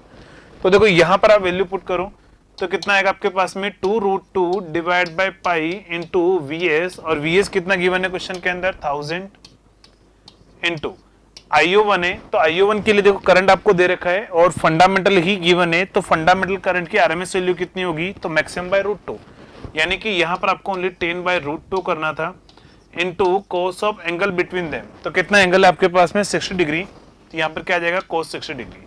तो बस आपको इसको सॉल्व करना था। तो ये वैल्यू अगर आप सॉल्व करोगे तो ये आई थिंक आपके पास में कितना आएगा 3181 पॉइंट समथिंग, ठीक है। तो वॉट ये आपके पास में अप्रोक्सीमेटली आपका ये आंसर आया होगा, ठीक है। तो अगर आपका ये आंसर आ रहा है तो ये एकदम आपका करेक्ट आंसर है। और आपने ये जो सारे फॉर्मेट है क्वेश्चन सॉल्व करने का तरीका है, मैंने आपको क्लास में भी बताया था सेम। और अपन ने इस टाइप के जो भी क्वेश्चन है वो मैंने आपको प्रैक्टिस भी करवाए थे। क्लियर? तो आई थिंक आप लोगों ने सभी ने ये क्वेश्चन एकदम सही किया होगा। चलिए आते हैं नेक्स्ट एग्जाम्पल पर आते हैं। तो नेक्स्ट एग्जाम्पल देख सकते हो, ये हार्मोनिक एनालिसिस जो मैंने ईएमएच के साथ में किया है, सेम इसके बाद में ही अपने फॉर्मूले डिराइव किए थे, जहां पर VO1 IO1 इन सभी के फॉर्मूले मैंने आपको डिराइव करवाए थे। ठीक है, तो सेम एनालिसिस हार्मोनिक एनालिसिस मैंने आपको कॉपी के अंदर करवाया था। अब आपसे क्वेश्चन में सेकंड एग्जांपल में क्या पूछा था, तो देखो रजिस्टिव लोड, आई थिंक इससे इजी कोई एग्जांपल नहीं हो सकता है। आपको मैंने कितनी बार बोला था कि जब भी आपको रजिस्टिव लोड दिया जाए और रजिस्टिव लोड में अगर पावर आउटपुट पूछा जाए, तो power output across resistive load जो होता है P आउटपुट इक्वल टू वो होता है आपका VOR इंटू IOR। ठीक है, पावर आउटपुट क्या होता है VOR इंटू IOR, या फिर आप इसी को लिख सकते हो VOR square divide by R। ये आपका पावर आउटपुट का फॉर्मूला होगा। तो देखो ये डायग्राम किसका है, तो ये फुल वेव रेक्टिफायर, क्योंकि यहाँ पर आपको डायोड गिवन थे क्वेश्चन के अंदर, तो ये फुल वेव रेक्टिफायर है। और फुल वेव रेक्टिफायर के अंदर जो आपका आरएमएस आउटपुट वोल्टेज आता है वो कितना आता है आपका Vm/√2। फुल वेव रेक्टिफायर में आरएमएस आउटपुट वोल्टेज कितना आता है Vm/√2, यानी ये आपके पास है Vm की वैल्यू कितनी है, तो सप्लाई वोल्टेज आपका ये जो मैंने बोला था आपको क्या गिवन होता है ऑलवेज आरएमएस, तो मैक्सिमम कितना होगा, तो वो होगा आपके पास 200 इंटू √2 और डिवाइड बाय क्या आएगा √2, तो यानी कि आरएमएस आउटपुट वोल्टेज आएगा वो आएगा √2 से √2 कैंसिल, आपके पास में 200 वोल्ट। क्लियर? तो ये आपका आरएमएस आउटपुट वोल्टेज है। अब इसकी वैल्यू आप यहां पुट कर लो तो कितना आएगा आपके पास में 200 स्क्वायर और डिवाइड बाय आर करना है, तो आर की वैल्यू कितनी है 50 है, तो बस आपको 50 का डिवाइड करना था और ये सॉल्व करोगे दिया आएगा 8000 वोल्ट। तो देखो आई थिंक इससे इजी कोई एग्जांपल नहीं हो सकता है जो आपको गेट में पूछा हुआ है, तो ये बहुत ही इजी एग्जांपल था जो आपको एग्जाम के अंदर पूछा हुआ है, तो इसका आंसर क्या होगा 8000 वोल्ट जो है वो करेक्ट आंसर रहेगा। क्लियर? नेक्स्ट थर्ड एग्जांपल पर आते हैं। तो थर्ड एग्जांपल देखो इस टाइप का हार्मोनिक एनालिसिस भी अपने कॉपी किया हुआ है कि हार्मोनिक एनालिसिस किस तरीके से करते हैं, मैंने पूरा फॉर्मूला आपको क्लास में मैं डिराइव करवाता हूँ। ठीक है, तो यहाँ पर आपसे क्या पूछा हुआ है, आपको वोल्टेज गिवन है, देखो वोल्टेज में ओमेगा टी है, तो ये फंडामेंटल कंपोनेंट गिवन है, यहाँ पर भी ओमेगा टी है करंट में फंडामेंटल कंपोनेंट है, ये थर्ड हार्मोनिक है, ये आपका फिफ्थ हार्मोनिक कंपोनेंट है। ठीक है, और आपसे पूछा हुआ कि इनपुट पावर फैक्टर क्या होगा, तो इनपुट पावर फैक्टर जब भी आपको निकालना होता है तो इनपुट पावर फैक्टर का मैंने आपको एक फॉर्मूला लिखाया था कि इनपुट पावर फैक्टर जो होता है, इनपुट पावर फैक्टर वो होता है आपके पास में G into FDF, fundamental displacement factor. यानी कि मेनली अगर आपको इनपुट पावर फैक्टर निकालना है तो पहले आपको G फाइंड आउट करना होगा, और G का फॉर्मूला क्या होता है, तो G मैंने आपको क्या लिखाया था, वो होता है IS1 डिवाइडेड बाय ISR, यानी कि RMS value of fundamental component of supply current divide by total supply current. ठीक है, RMS value of supply current. तो देखो फंडामेंटल कंपोनेंट आपको कितना गिवन है, तो फंडामेंटल कंपोनेंट की अगर मैं बात करूं करंट की, तो करंट कितना गिवन है आपके पास में ओनली 10, लेकिन आरएमएस चाहिए, तो ये कितना हो जाएगा आपके पास में 10/√2 divide by total RMS current कितना होगा, तो यानी कि इन सभी कंपोनेंट के आप आरएमएस पावर निकाल के ऐड कर लो, तो इसका आरएमएस कितना होगा टोटल आरएमएस करंट, तो वो आएगा 10/√2 स्क्वायर प्लस यहां से क्या आएगा 4/√2 स्क्वायर और ये आएगा आपके पास में 3/√2 स्क्वायर। तो देखो यहां से आपको क्या है, ये सॉल्व करके पहले आपको जी निकालना था। ठीक है, और जी की वैल्यू निकालने के बाद में अगर आप चेक करोगे साइन ओमेगा टी और ओमेगा टी, मतलब फंडामेंटल और फंडामेंटल में एंगल कितना है, क्योंकि एफडीएफ का फॉर्मूला जो होता है वो एफडीएफ होता है आपके पास में cos ऑफ θ1 यानी फंडामेंटल एंगल, और फंडामेंटल एंगल θ1 अगर आपको फाइंड आउट करना है तो θ1 के लिए आपको फंडामेंटल करंट और वोल्टेज के बीच का एंगल आपको चेक करना है बस। तो इन दोनों के बीच का एंगल कितना है, ये साइन ओमेगा टी और ये साइन ओमेगा टी -60 डिग्री है, इन π/3 मतलब 60 डिग्री। तो आपको फंडामेंटल एंगल कितना दिया हुआ है 60, तो ये आ जाएगा आपके पास में cos 60 और इसकी वैल्यू आएगी 1/2, यानी कि फंडामेंटल डिस्प्लेसमेंट फैक्टर होगा वो होगा 0.5, और यहां से सॉल्व करके आपको पहले क्या निकालना था जी की वैल्यू। ठीक है, और जब आपके पास जी और एफडीएफ को अगर आप मल्टीप्लाई करोगे तो ये इनपुट पावर फैक्टर जो होगा उसकी वैल्यू क्या आएगी वो मैं आपको बता देता हूं। तो जब आप इसको सॉल्व करोगे तो ये वैल्यू आएगी आपके पास में आई थिंक 0.47 या 447 के लगभग आएगी ना, 0.447 ये आपके पास में आंसर आएगा। क्लियर? तो देखो यहां से भी अगर आप देखोगे तो ये अपन ने पूरा एनालिसिस क्लास में किया हुआ है। और मैंने कितनी बार मैं आपको फॉर्मूला बोलता हूं कि इनपुट पावर फैक्टर कभी अगर आपको निकालना हो तो पहले आप जी निकालोगे, फिर उसको एफडीएफ से मल्टीप्लाई करोगे। और जी क्या होता है? डिस्टोर्शन फैक्टर होता है। तो डिस्टोर्शन फैक्टर कैसे फाइंड आउट करते हैं? तो वो आपके पास में IS1 डिवाइडेड बाय ISR। तो ये सारा एनालिसिस आपकी कॉपी के अंदर करवाया हुआ है मैंने। तो देखो अगर आप देखोगे मैक्सिमम ना, तो लगभग सारे क्वेश्चन जो है वो आपके नोट्स में से आए हैं। जो भी मैंने आपको फॉर्मूले लिखाए हैं, मैंने आपको पहले ही बोला था कि अगर आपको ये सारे फॉर्मूले पता है तो आपके सारे क्वेश्चन बन जाएंगे, ठीक है, ऐसी कोई प्रॉब्लम नहीं आएगी आपको। तो आई थिंक आप लोगों ने सभी ने ये क्वेश्चन भी सही किया होगा और इसी तरीके से इसको ऑपरेट किया होगा। क्लियर? चलिए नेक्स्ट एग्जाम्पल पर आते हैं। Question number 4। क्वेश्चन नंबर 4 क्या बोला हुआ है? 4 आपको बोल रहा है for an ideal AC to DC rectifier shown in the figure below. ये आपको डायग्राम दिया हुआ है, ठीक है। और आपसे क्या पूछा हुआ है? Amplitude of fundamental component of source current, ठीक है। देखो आपको single phase full wave rectifier के अंदर fundamental component of source current आपसे पूछा हुआ है। और fundamental component of source current, देखो अगर मैं यहाँ पर कुछ अभी ये कंफ्यूज, ये पूरा क्लियर नहीं है कि यहाँ पर दोनों डायोड थे या दोनों थायरिस्टर थे। अगर यहाँ दोनों थायरिस्टर थे तो फिर आपके पास में जो IS1 का फॉर्मूला मैंने आपको डिराइव करवाया था वो फॉर्मूला होता है 2√2 divide by pi into I0। ये होगा RMS value of fundamental component of source current, ठीक है। लेकिन एम्पलीट्यूड पूछा हुआ है, RMS नहीं पूछा हुआ है। तो पीक की बात करूंगा तो पीक कितना होगा?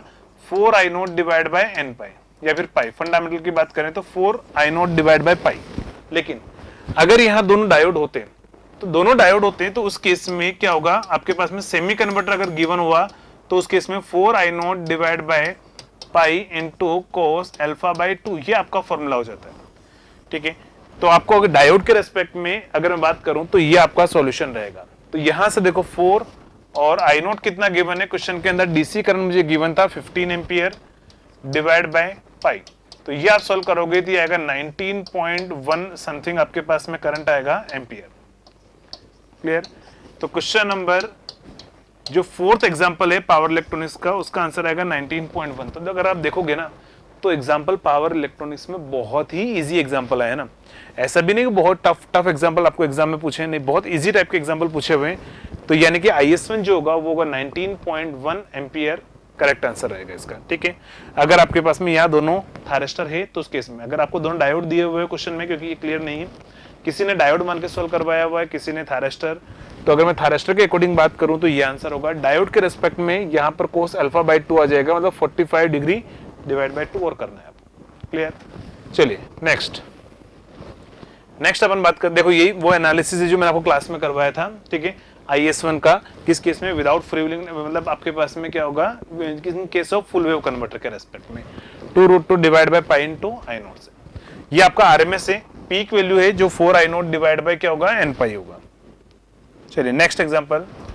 अब देखो ये तो अपने कॉपी के अंदर मेरा पहला जो एग्जाम, अगर आप अपना पहला नोट्स का पेज देखोगे ना, फर्स्ट पेज पर मैं आपको सबसे पहले यही बताता हूं कि सबसे हाईएस्ट रेटिंग किसकी होती है, तो वो SCR की होती है। और हाईएस्ट स्विचिंग फ्रीक्वेंसी किसकी होती है, तो वो होती है आपके पास में मॉसफेट की।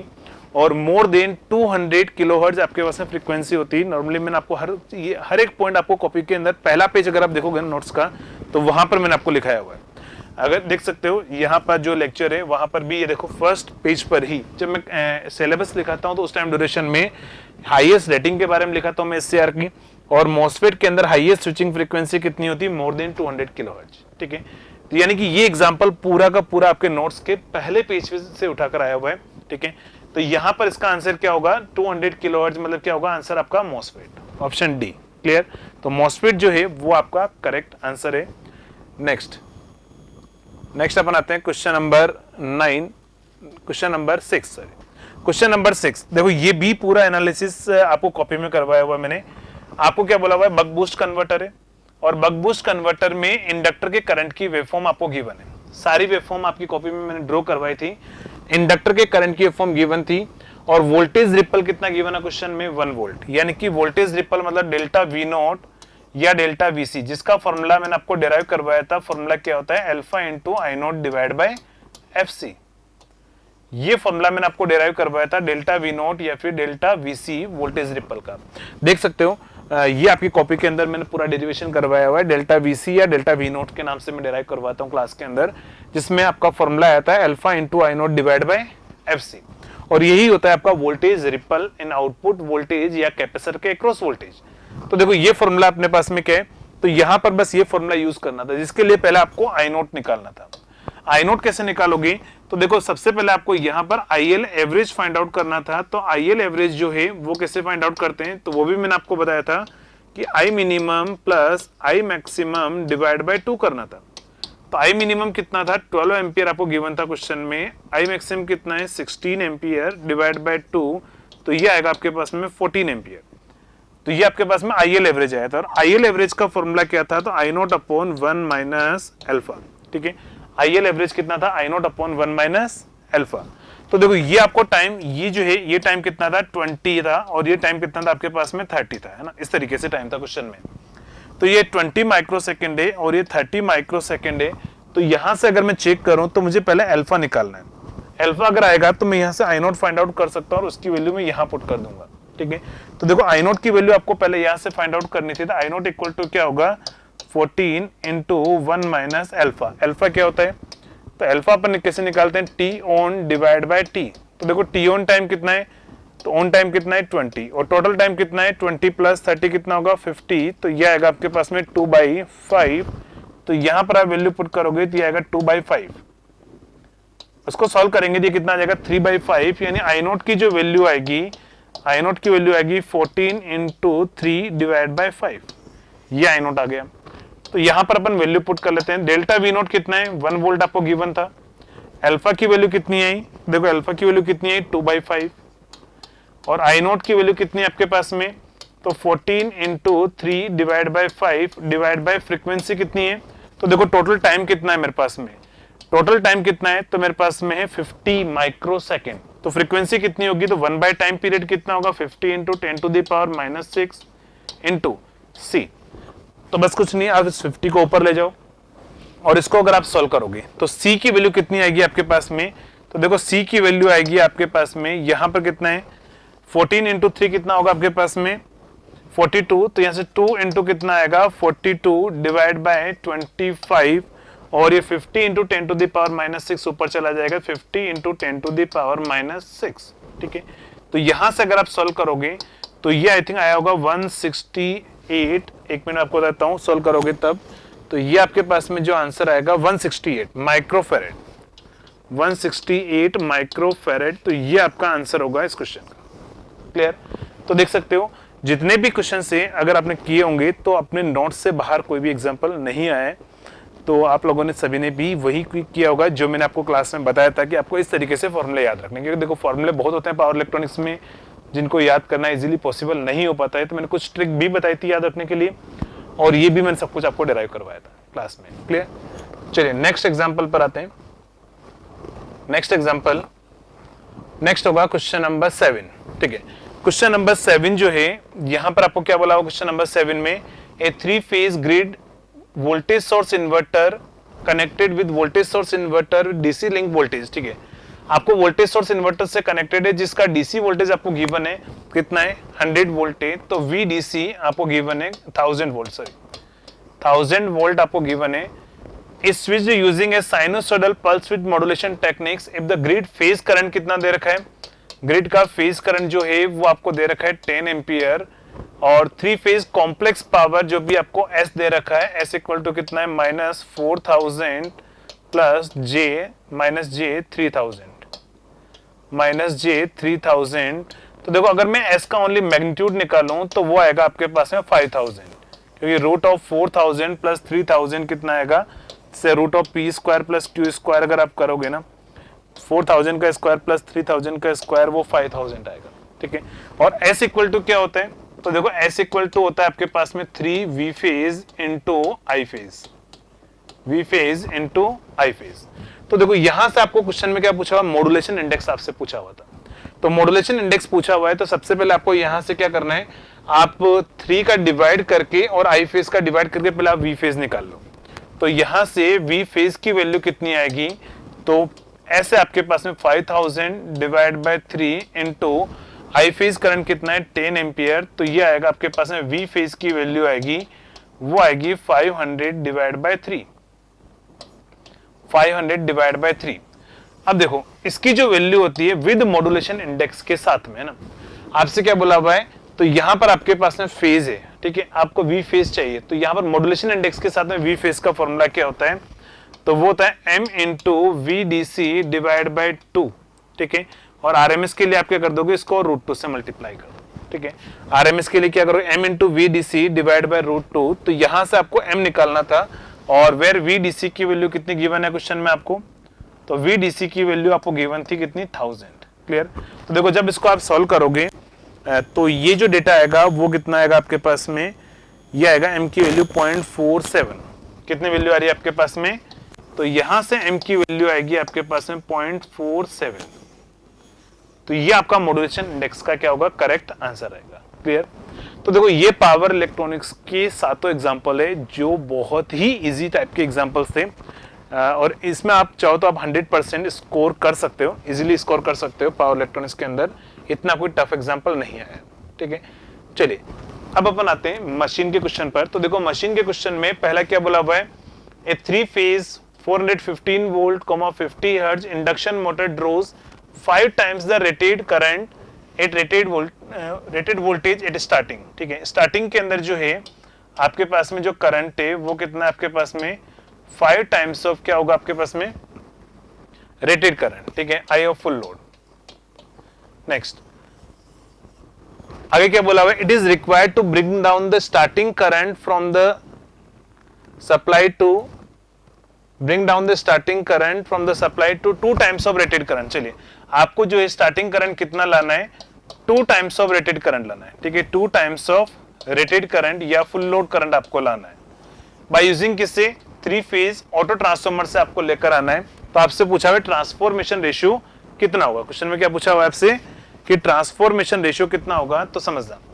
देखो आपने पढ़ा होगा ट्रांसफार्मर के अंदर जो आपके पास में स्टार्टिंग करंट जो होता है वो होता है x square times of I starting current, ठीक है, स्टार्टिंग करंट किसमें, लेकिन किस केस में, तो ध्यान रखना ये तो आपके पास में क्या था, डायरेक्ट ऑनलाइन स्टार्टिंग के अंदर, ये किसमें, डायरेक्ट ऑनलाइन स्टार्टिंग के अंदर है, और ये स्टार्टिंग करंट कहां पर लाना है आपको, बाय यूजिंग ऑटो ट्रांसफार्मर से आपको लाना है ना, बाय यूजिंग ऑटो ट्रांसफार्मर से। तो यहां पर जो अपन स्टार्टिंग करंट लिखते हैं और बाय यूजिंग ऑटो ट्रांसफार्मर जो है वो x square times of direct online starting के जो करंट है, ये कौन सा है, यहां पर अपन लिख देते हैं, ये डायरेक्ट ऑनलाइन स्टार्टिंग DOL है, और ये किस केस में, ऑटो ट्रांसफार्मर स्टार्टिंग के अंदर जो आपका करंट होगा स्टार्टिंग करंट। तो यहां पर आप वैल्यू पुट करो, तो ऑटो ट्रांसफार्मर में कितना करंट लाना है, तो 2 times of full load current आपको लेकर आना है, और एक्स स्क्वायर, और किस में, तो डायरेक्ट ऑनलाइन स्टार्टिंग में स्टार्टिंग करंट कितना गिवन था आपको क्वेश्चन में, 5 times of high full load, ठीक है, तो ये कैंसिल हो जाएगा, तो x की value x square equal to आएगा 2/5, तो आई थिंक x की वैल्यू आपके पास में √2 डिवाइड बाई 5, यही आपका आंसर आया था। तो चेक कर लो एक बार इसको, अगर आप सॉल्व करोगे तो ये वैल्यू कितनी आएगी, √2 डिवाइड बाई 5 अगर आप करोगे तो एक बार आप सॉल्व करो, ये कितना आ रहा है, √2 डिवाइड बाई 5,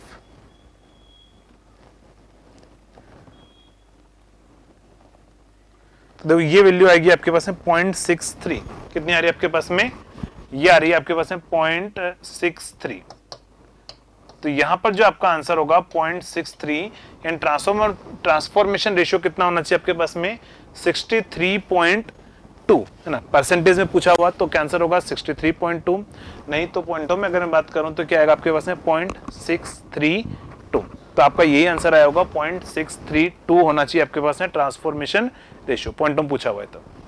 चलिए नेक्स्ट एग्जांपल की बात करते हैं। नेक्स्ट एग्जांपल है क्वेश्चन नंबर 9, क्या पूछा हुआ है, ए 280 volt separately excited DC motor with armature resistance कितना गिवन है आपके पास में, 1 ओम। चलिए सेपरेटली एक्साइटेड डीसी मोटर है जिसका आर्मेचर रेजिस्टेंस आपको 1 ओम गिवन था, और is connected with constant excitation, यानी कि फ्लक्स कांस्टेंट है।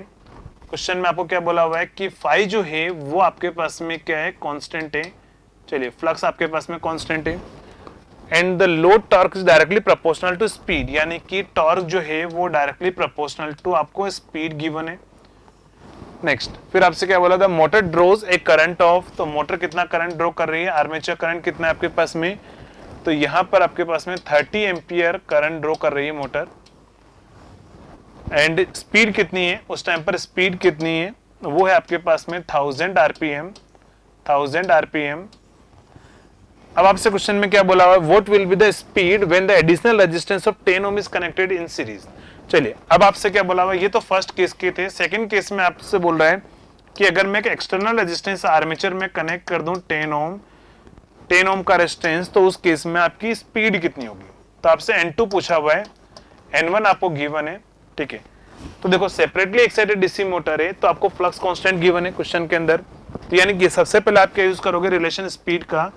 तो N is directly proportional to होता है EB, मतलब N2 divide by N1 is equal to क्या आएगा आपके पास में, तो वो आएगा EB2 डिवाइड बाय EB1। एक रिलेशन तो आपको ये यूज करना था। दूसरा रिलेशन क्या है, तो देखो T2 डिवाइड बाय T1 जो टॉर्क होता है वो directly proportional to armature current होता है। T2 divide by T1 is equal to आएगा IA2 डिवाइड बाय IA1। और टॉर्क यहीं से आपको क्वेश्चन में भी गिवन है कि T2 बाय T1 जो है वो कितना है, वो N2 बाय N1 के ही इक्वल है, क्योंकि टॉर्क डायरेक्टली प्रोपोर्शनल टू आपको स्पीड गिवन है। तो चलिए देखो यहाँ पर T2 bye T1 is equal to क्या होगा, तो N2 बाय N1 पुट कर सकता हूं मैं, तो यही मेरा हो जाएगा N2 divide by N1 equal to IA2 divide by IA1, ठीक है। तो देखो सारी वैल्यू अब यहाँ पर पुट करो, आपके पास में 3 इक्वेशन बनेगी, यहाँ 2 इक्वेशन बन के अपने को सॉल्व कर लेंगे अपन। तो देखो यहाँ से आपको N1 गिवन है, N1 कितना गिवन है 1000, तो N2 बाय N1 की जगह पर आप 1000 पुट करो। N2 आपको निकालना है।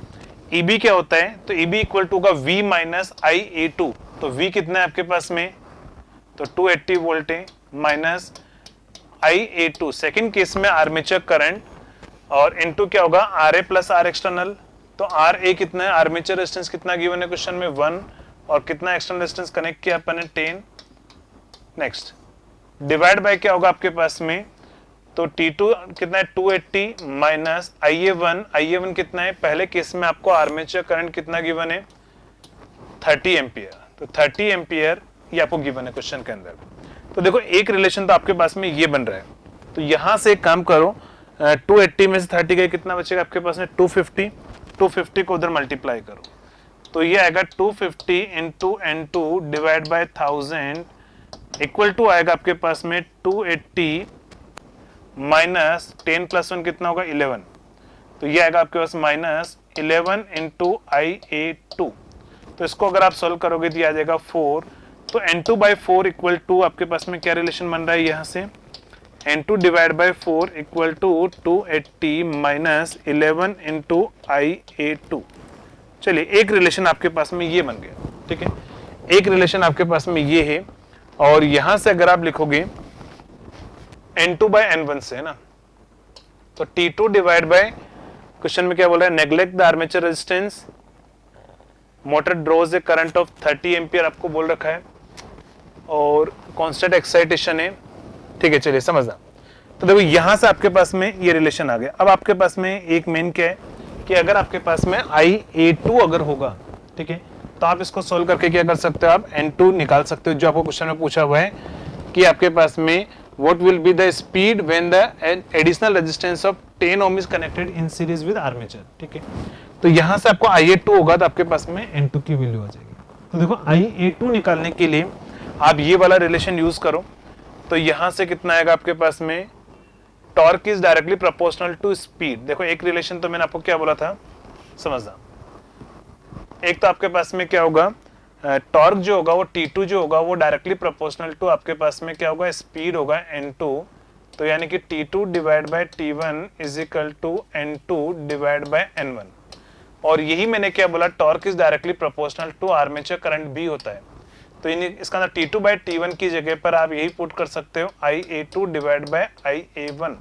तो देखो यहाँ से N2 डिवाइड बाय N1 कितना है 1000 आरपीएम में आपको गिवन है क्वेश्चन में, IA2 डिवाइड बाय IA1 कितना गिवन है 30 एम्पियर आपको गिवन है। तो यहां से कैंसिल करोगे तो यहां से आपके पास में IA2 की जो वैल्यू आएगी वो आएगी आपके पास में 3 डिवाइड बाय 100 इंटू N2। तो एक काम करो, यहां से IA2 की वैल्यू आप यहां पुट कर लो, ठीक है, IA2 की वैल्यू आप यहां पुट कर लो, और यहां से आप क्या निकाल सकते हो, फिर N2 की वैल्यू निकाल सकते हो। तो चलिए यहां पर पुट करते हैं अपन इसके अंदर, तो देखो अगर आप इसमें पुट करोगे वैल्यू तो ये होगा N2 divide by 4 equal to आएगा 280 माइनस, और ये होगा 3 डिवाइड बाय 11 इंटू 3 कितना हो जाएगा आपके पास में 33 डिवाइड बाय 100 इंटू आएगा N2। तो इसको उधर लेके चले जाओ, तो यहां से आपके पास में कितना आ जाएगा N2 divide by 4 plus 33 divide by 100 N2 equal to 280। तो यहां से N2 की वैल्यू निकालनी है, तो आप 100 आप एलसीएम लो, तो ये आ जाएगा आपके पास में 25 N2 plus 33 N2 equal to 280। तो 100 को इधर मल्टीप्लाई कर लो, तो देखो N2 की वैल्यू कितनी आ रही है आपके पास में, तो यहाँ से आप N2 सॉल्व करोगे तो 280 इंटू 100 डिवाइड बाय कितना आएगा आपके पास में 58, 25 प्लस 33 कितना होगा 58, इसको आप डिवाइड करो है ना। तो इसको सॉल्व करने पर कितना आंसर आ रहा है, तो चलिए इसको सॉल्व कर लेते हैं अपन। ये वैल्यू है 280 इंटू 100 डिवाइड बाय आपको करना है 58, तो ये आंसर आ रहा है आपका 482.75। कितना आंसर आ रहा है 482.75 आरपीएम। तो आई थिंक आप सभी लोगों का यही आंसर आया होगा और ये आपका करेक्ट आंसर है 482.75 आरपीएम करेक्ट आंसर है। क्लियर।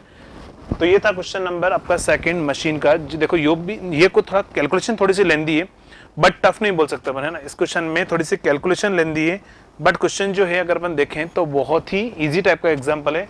नॉर्मली इतनी सी कैलकुलेशन आप एग्जाम में कर सकते हो और 2 से 3 मिनट इनफ होते हैं इस कैलकुलेशन को करने के। क्लियर। नेक्स्ट, चलिए नेक्स्ट एग्जाम्पल पर आते हैं। नेक्स्ट एग्जाम्पल क्या बोला हुआ है, a star connected 3 phase 400 volt 50 hertz synchronous motor has synchronous reactance of 1 ohm per phase. चलिए देखो क्वेश्चन में आपको क्या गिवन है, सिंक्रोनस रिएक्टेंस यानी कि एक्सेस आपको गिवन है 1 ओम पर फेज गिवन है, तो J1 ओम। और आपसे क्या बोला हुआ है, द शाफ्ट पावर शाफ्ट क्या बोला हुआ है, the shaft load of the motor जो है, देखो आपको मोटर की बात कर रहा है, ये मोटर है, इसको अपन 3 फेज पावर इनपुट देंगे, यहाँ पर शाफ्ट होगी और वो शाफ्ट का जो लोड है वो कितना दे रखा है आपको 10 किलोवाट गिवन है। और क्या बोल रहा है आपके पास में लॉस ऑफ मोटर कितना हुआ है, तो लॉस यहाँ पर कितना हुआ है शाफ्ट पर, तो 2 किलोवाट का लॉस हुआ है। तो इसका मतलब मोटर का पावर आउटपुट की मैं बात करूं तो देखो पावर आउटपुट जो हो जाएगा वो कितना होगा आपके पास में 2 + 10 कितना हो जाएगा 12, तो 12 किलोवाट पावर आउटपुट आप बोल सकते हो। ठीक है, तो 12 किलोवाट पावर आउटपुट है, तो पावर आउटपुट आपको ये गिवन है और आपसे क्या पूछा हुआ था, मैग्नीट्यूड ऑफ पर फेज एक्साइटेशन ईएमएफ। ठीक है, तो देखो मोटर में आपको ये पता होगा कि EF at an angle delta minus delta equal to VT minus J I A into XS, यही तो अपन इक्वेशन यूज करते हैं। EF at an angle minus delta equal to VT minus J I A into XS, बस आपको यही करना था। ये आप यहाँ पर आपके पास में ये कब लिखा हुआ है जे आई ए एक्सेस, जब आपको आर ए नेग्लेक्ट दे रखा हो और क्वेश्चन में आपको आर्मेचर रेजिस्टेंस नेग्लेक्ट दे रखा है, नेग्लेक्ट रेजिस्टेंस आपको दे रखा है आर, यानी आर्मेचर रेजिस्टेंस नेग्लेक्ट दे रखा है, तो मैं ये इक्वेशन यूज कर सकता हूँ और ये मुझे पर फेज में निकालना है, तो आपको यहाँ पर टर्मिनल वोल्टेज पर फेज में लेना होगा। तो यहाँ पर अगर आप पर फेज लोगे तो आपको लाइन वोल्टेज 400 दे रखा है, तो क्या आंसर आएगा आपका 400/√3 करना है माइनस जे, एक्सेस कितना गिवन है 1 ओम आपको गिवन है, तो यहाँ पर इसको जे की जगह पर आप ऐसा लिख सकते हो 1 at an angle 90 degree. Armature current अब आपको निकालना है, तो देखो आर्मेचर करंट निकालना है, पावर आपके पास में है और पावर P अगर आपके पास में है तो आप आर्मेचर करंट कैसे निकालोगे, तो यहां से कितना आएगा 12 into 1000 divide by √3 into voltage कितना था 400 वोल्ट इंटू पावर फैक्टर कितना है तो 0.8, तो यहां से आपको आर्मेचर करंट फाइंड आउट करना था। ठीक है, तो ये आर्मेचर करंट की वैल्यू फाइंड आउट करके आप यहां पुट करनी थी आपको, और यहां से जे आपके पास में एंगल कितना लेना था, तो देखो आपके पास में लीडिंग लोड है ना, लीडिंग लोड है, तो यहाँ पर प्लस क्या आ जाएगा कोस इनवर्स 0.8 और 0.8 का मतलब क्या हो जाएगा आपके पास में, तो 36.86, और बस यहाँ से आपको आर्मेचर करंट का मैग्नीट्यूड लेना था। क्लियर। तो बस आपको ये इक्वेशन सॉल्व करनी थी, कॉम्प्लेक्स कैलकुलेशन, जो आई थिंक आप लोगों ने कर ली होगी। ठीक है, तो इसको सॉल्व करने पर आपका फाइनल आंसर आ जाएगा पर फेज के। क्लियर। तो ये था क्वेश्चन नंबर 10 जो आपको इस तरीके से सॉल्व करना था। क्लियर। चलिए नेक्स्ट आते हैं अपन क्वेश्चन नंबर 11 पर। ठीक है, ये तो बहुत ही इजी टाइप का एग्जांपल है, बहुत इजी एग्जांपल है। इतने इस टाइप के क्वेश्चन तो अपन ने कॉपी में बहुत प्रैक्टिस किए हुए हैं। देखो आपको क्या बोला हुआ है, the frequency of stator and rotor. Stator की फ्रीक्वेंसी गिवन है और रोटर की फ्रीक्वेंसी आपको गिवन थी। तो देखो स्टेटर की फ्रीक्वेंसी कितनी गिवन है, तो एफ गिवन है आपको 40। रोटर की फ्रीक्वेंसी कितनी गिवन है, तो थी 1। और आपको पता होगा रोटर की फ्रीक्वेंसी होती है slip times of stator frequency होती है। तो यहां से आप स्लिप निकालोगे तो 1 डिवाइड बाय स्टेटर फ्रीक्वेंसी का डिवाइड कर लो तो वो कितना है 40। तो ये आपके पास में आ गई स्लिप। और आपको मोटर स्पीड पूछी हुई है, तो मोटर स्पीड आपको पूछी हुई है, तो NR इज इक्वल टू क्या होता है 1 माइनस एस इंटू NS। तो यहां से आ जाएगा 1 माइनस एस कितना है स्लिप, तो 1/40 इंटू NS कितना है, तो 120 इंटू एफ डिवाइड बाय पोल कितना है, तो आई थिंक आपके पास में 8 पोल है ना, कितना है 8 पोल। तो यहां से आपके पास में 5 आ जाएगा, तो ये कितना आ जाएगा आपके पास में 600। तो ये आएगा 39 डिवाइड बाय 40 इंटू 600। तो इसको आप सॉल्व कर लो, तो यहां से कितना आ जाएगा 15। 39 इंटू 15 आप करो, जो भी आपके पास में आंसर आया होगा तो वो आपका करेक्ट आंसर होगा। तो 39 इंटू 15, तो ये आंसर आएगा आपके पास में 585। कितना आंसर आएगा आपके पास में 585 RPM। तो देखो ये तो बहुत ही इजी टाइप का एग्जांपल है जो आपको पूछा हुआ है। और इसके बाद वाला जो एग्जांपल है, तो उससे इजी तो कोई एग्जांपल हो नहीं सकता, जिसका लेवल JEN का लेवल है ना। JEE लेवल का एग्जांपल था जो आपको एग्जाम में पूछा हुआ है, और ये आ भी चुका है, ESE के अंदर आ चुका है, JEN के एग्जाम्स में आ चुका है, कि आपसे पूछा हुआ है कि सबसे हाईएस्ट पावर फैक्टर कितना होता है ना। पावर फैक्टर किसका होता है, तो जो भी आपके पास में कैपेसिटर स्टार्ट कैपेसिटर रन जो इंडक्शन मोटर होती है, तो उसका पावर फैक्टर जो होता है वो सबसे हाईएस्ट पावर फैक्टर होता है। ठीक है, तो आपका आंसर हो जाएगा ओनली डेटाबेस आंसर था आपके पास में, कुछ भी नहीं, थ्योरेटिकल जो क्वेश्चन है वो आपका आंसर था। क्लियर। तो देखो ओवरऑल अगर आप देखोगे तो पेपर कोई टफ नहीं आया है, बहुत ही इजी एग्जाम, इजी मतलब पेपर आया हुआ है। तो थोड़ा सा कट ऑफ भी थोड़ी सी ज्यादा जाने के चांसेस है, और होप सो आप सभी लोगों के आंसर एकदम सही हुए होंगे। क्लियर, चलिए ठीक है, all the best for result. Thank you so much.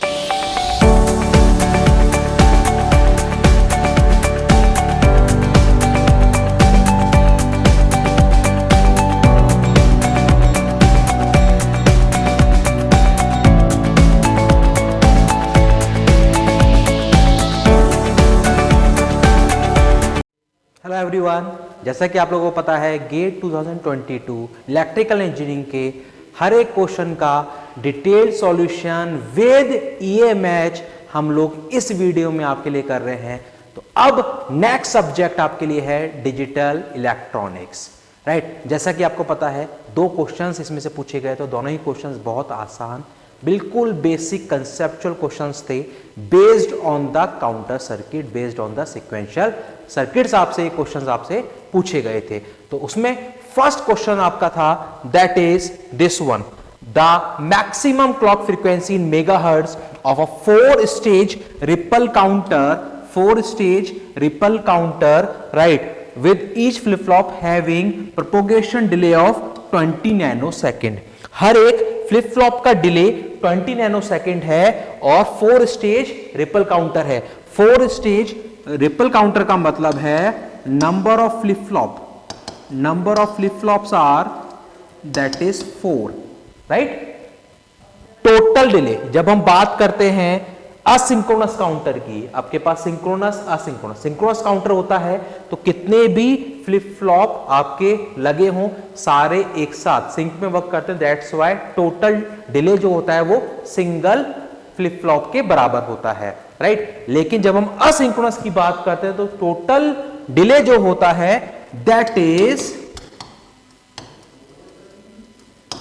NTPD, that is NTPD. N is number of flip flop, TPD is propagation delay of each flip flop.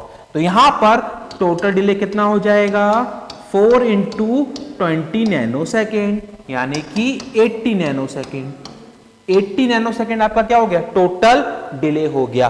क्या पूछा गया है आपसे, फ्रीक्वेंसी। क्या पूछा गया है, maximum clock frequency 1/t। 1/t का मतलब है 1/80 नैनोसेकेंड। आपसे पूछा गया मेगा हर्ट्ज में, राइट। तो यहां पर हम क्या करेंगे 1/80 इंटू 10⁻⁹ है ये, राइट, -9 है, तो हम क्या करेंगे, ये 9 ऊपर गया। आप इसको सॉल्व करोगे तो सॉल्व करने के बाद दैट इज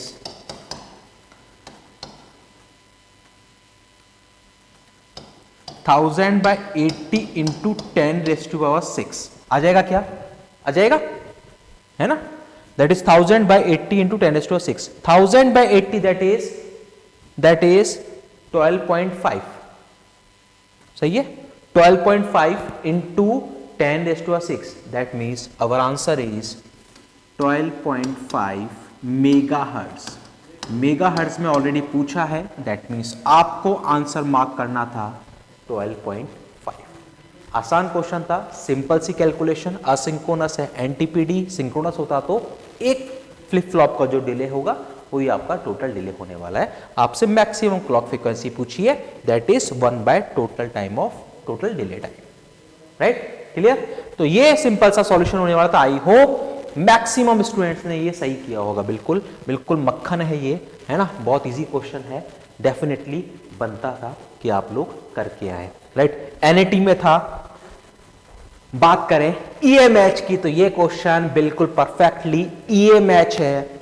ये क्वेश्चन डिजिटल इलेक्ट्रॉनिक्स की जो आपकी हैंडबुक से, जो आपकी बुकलेट होती है इंजीनियर्स एकेडमी की तरफ से, जो गेट की बुकलेट मिलती है सब्जेक्ट वाइज, जिसमें कि थ्योरी भी होती है और ऑब्जेक्टिव क्वेश्चंस भी होते हैं, उसी बुकलेट में सिक्वेंशियल सर्किट के चैप्टर में क्वेश्चन नंबर 51 पे ये क्वेश्चन आपका है, जो एज इट इज मिलता है, सिर्फ फर्क है 25 नैनोसेकंड की जगह क्या दिया है 50 नैनोसेकंड, बाकी कैलकुलेशन सेम होने वाली है।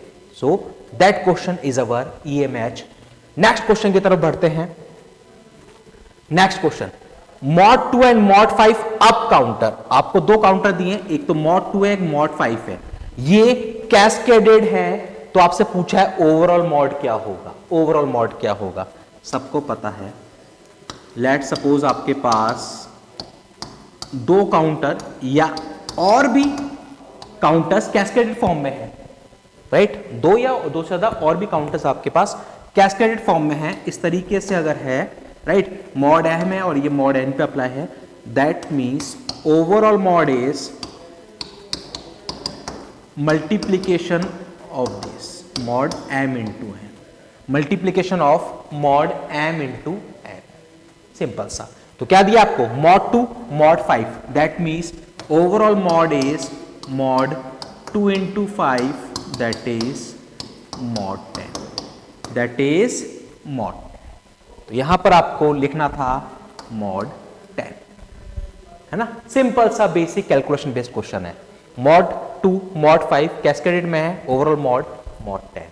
वापिस से मक्खन जैसा क्वेश्चन था ये, आराम से हर एक से करना बनता था, डेफिनेटली मैक्सिमम स्टूडेंट ने किया होगा, क्योंकि डिजिटल में इस बार लास्ट टाइम के कंपैरिजन में क्वेश्चन तो चलो 2-3 ही आते हैं, लेकिन इस बार जो क्वेश्चन पूछे गए वो बहुत बहुत बहुत आसान पूछ लिए, बिल्कुल बेसिक कंसेप्चुअल क्वेश्चन पूछ लिए गए हैं, राइट। तो इनमें कहीं भी किसी भी स्टूडेंट को कोई परेशानी होना बनता नहीं है। ईएमएच की तरफ जाएं तो डेफिनेटली ये भी आपका एक और ईएमएच है, बाकी क्वेश्चंस की तरह, राइट, बाकी सब्जेक्ट के बाकी क्वेश्चंस की तरह ये भी आपका परफेक्टली ईएमएच है। नोट्स जो बनते हैं उस नोट्स का ही एक स्क्रीनशॉट है, जहां पर लिखवाया है मैंने, that is in general mod A mod B दो काउंटर्स हैं, तो यहां पर जो ओवरऑल मॉड होता है that is mod A into B, mod 3 mod 4 mod 5, अगर 3 काउंटर हैं तो ओवरऑल मॉड क्या होगा मॉड 3 4 5, ये लिखवाया हुआ है। या फ्रीक्वेंसी अगर पूछ लेता है that is F by A B, right. तो ये भी यहां पर अपन ने कवर किया, that mean that is also our EMH, right. तो इस तरीके से आप लोग बने रहें। ये अभी एक पार्ट 1 आया है, इलेक्ट्रिकल इंजीनियरिंग का पार्ट 1 अभी हमने रिकॉर्ड किया है, राइट। नेक्स्ट आपको अगला सेगमेंट बचेगा, बाकी जो सब्जेक्ट बचे हुए हैं वो आपको नेक्स्ट पार्ट में मिलने वाले हैं। और आप लोग अगर इस चैनल पर नए हैं, चैनल को सब्सक्राइब जरूर कर लें, क्योंकि आगे for the gate 22 and for the gate 23 also हमारे पास बहुत सारे लेटेस्ट अपडेट्स आपके पास आने वाले हैं, जो हम लोग फेब मंथ में इंजीनियर्स एकेडमी यूट्यूब चैनल पर करने वाले हैं। और सबसे पहले जैसा कि आप लोग देख भी रहे होंगे वीडियो में, इंजीनियर्स एकेडमी की तरफ से गेट 2023 का न्यू फ्रेश बैच स्टार्ट हो रहा है from the 16th of February, right. Offline Jaipur centre पर और ऑनलाइन निम्बस पर। तो आप लोग जो भी प्लान कर रहे हैं गेट 2023 के लिए, डेफिनेटली एक बार कॉल करके पूरी इंफॉर्मेशन ले लें, डेमो क्लास लें, देन डेफिनेटली आप ज्वाइन कर सकते हैं, जुड़ सकते हैं इंजीनियर्स एकेडमी के साथ और अपनी तैयारी को एक बेहतरीन आयाम दे सकते हैं। तो इसी तरीके से बने रहिए इंजीनियर्स एकेडमी यूट्यूब चैनल पर फॉर द लेटेस्ट अपडेट्स। आपको बहुत सारे यहाँ पर वीडियोस, बहुत सारी एक्टिविटीज़ आगे होने वाली हैं। गेट 2022 आपने दे दिया, क्या स्कोर आपका आ रहा है, उस स्कोर के बेसिस पर क्या क्या पॉसिबिलिटीज बन सकती हैं। अगर लो स्कोर है तो क्या ऑप्शंस आपके पास हैं, अगर आपका स्कोर 50 से अबव है तो क्या ऑप्शंस हैं। सारे ऑप्शंस, सारे कुछ आपको single platform engineers Academy YouTube channel पर मिलने वाला है, राइट। तो बने रहिए, चैनल को सब्सक्राइब जरूर कर लें। सॉल्यूशन पसंद आए, हमारी मेहनत पसंद आए तो डेफिनेटली लाइक जरूर करें, शेयर करें इस वीडियो को। आज के लिए इतना ही, बने रहिए, नेक्स्ट वीडियो बहुत जल्दी आपको मिलने वाला है। Thank you very much. If you really like the video, please hit the like button and share the video, subscribe to our YouTube channel and press the bell icon for the latest updates. Thank you.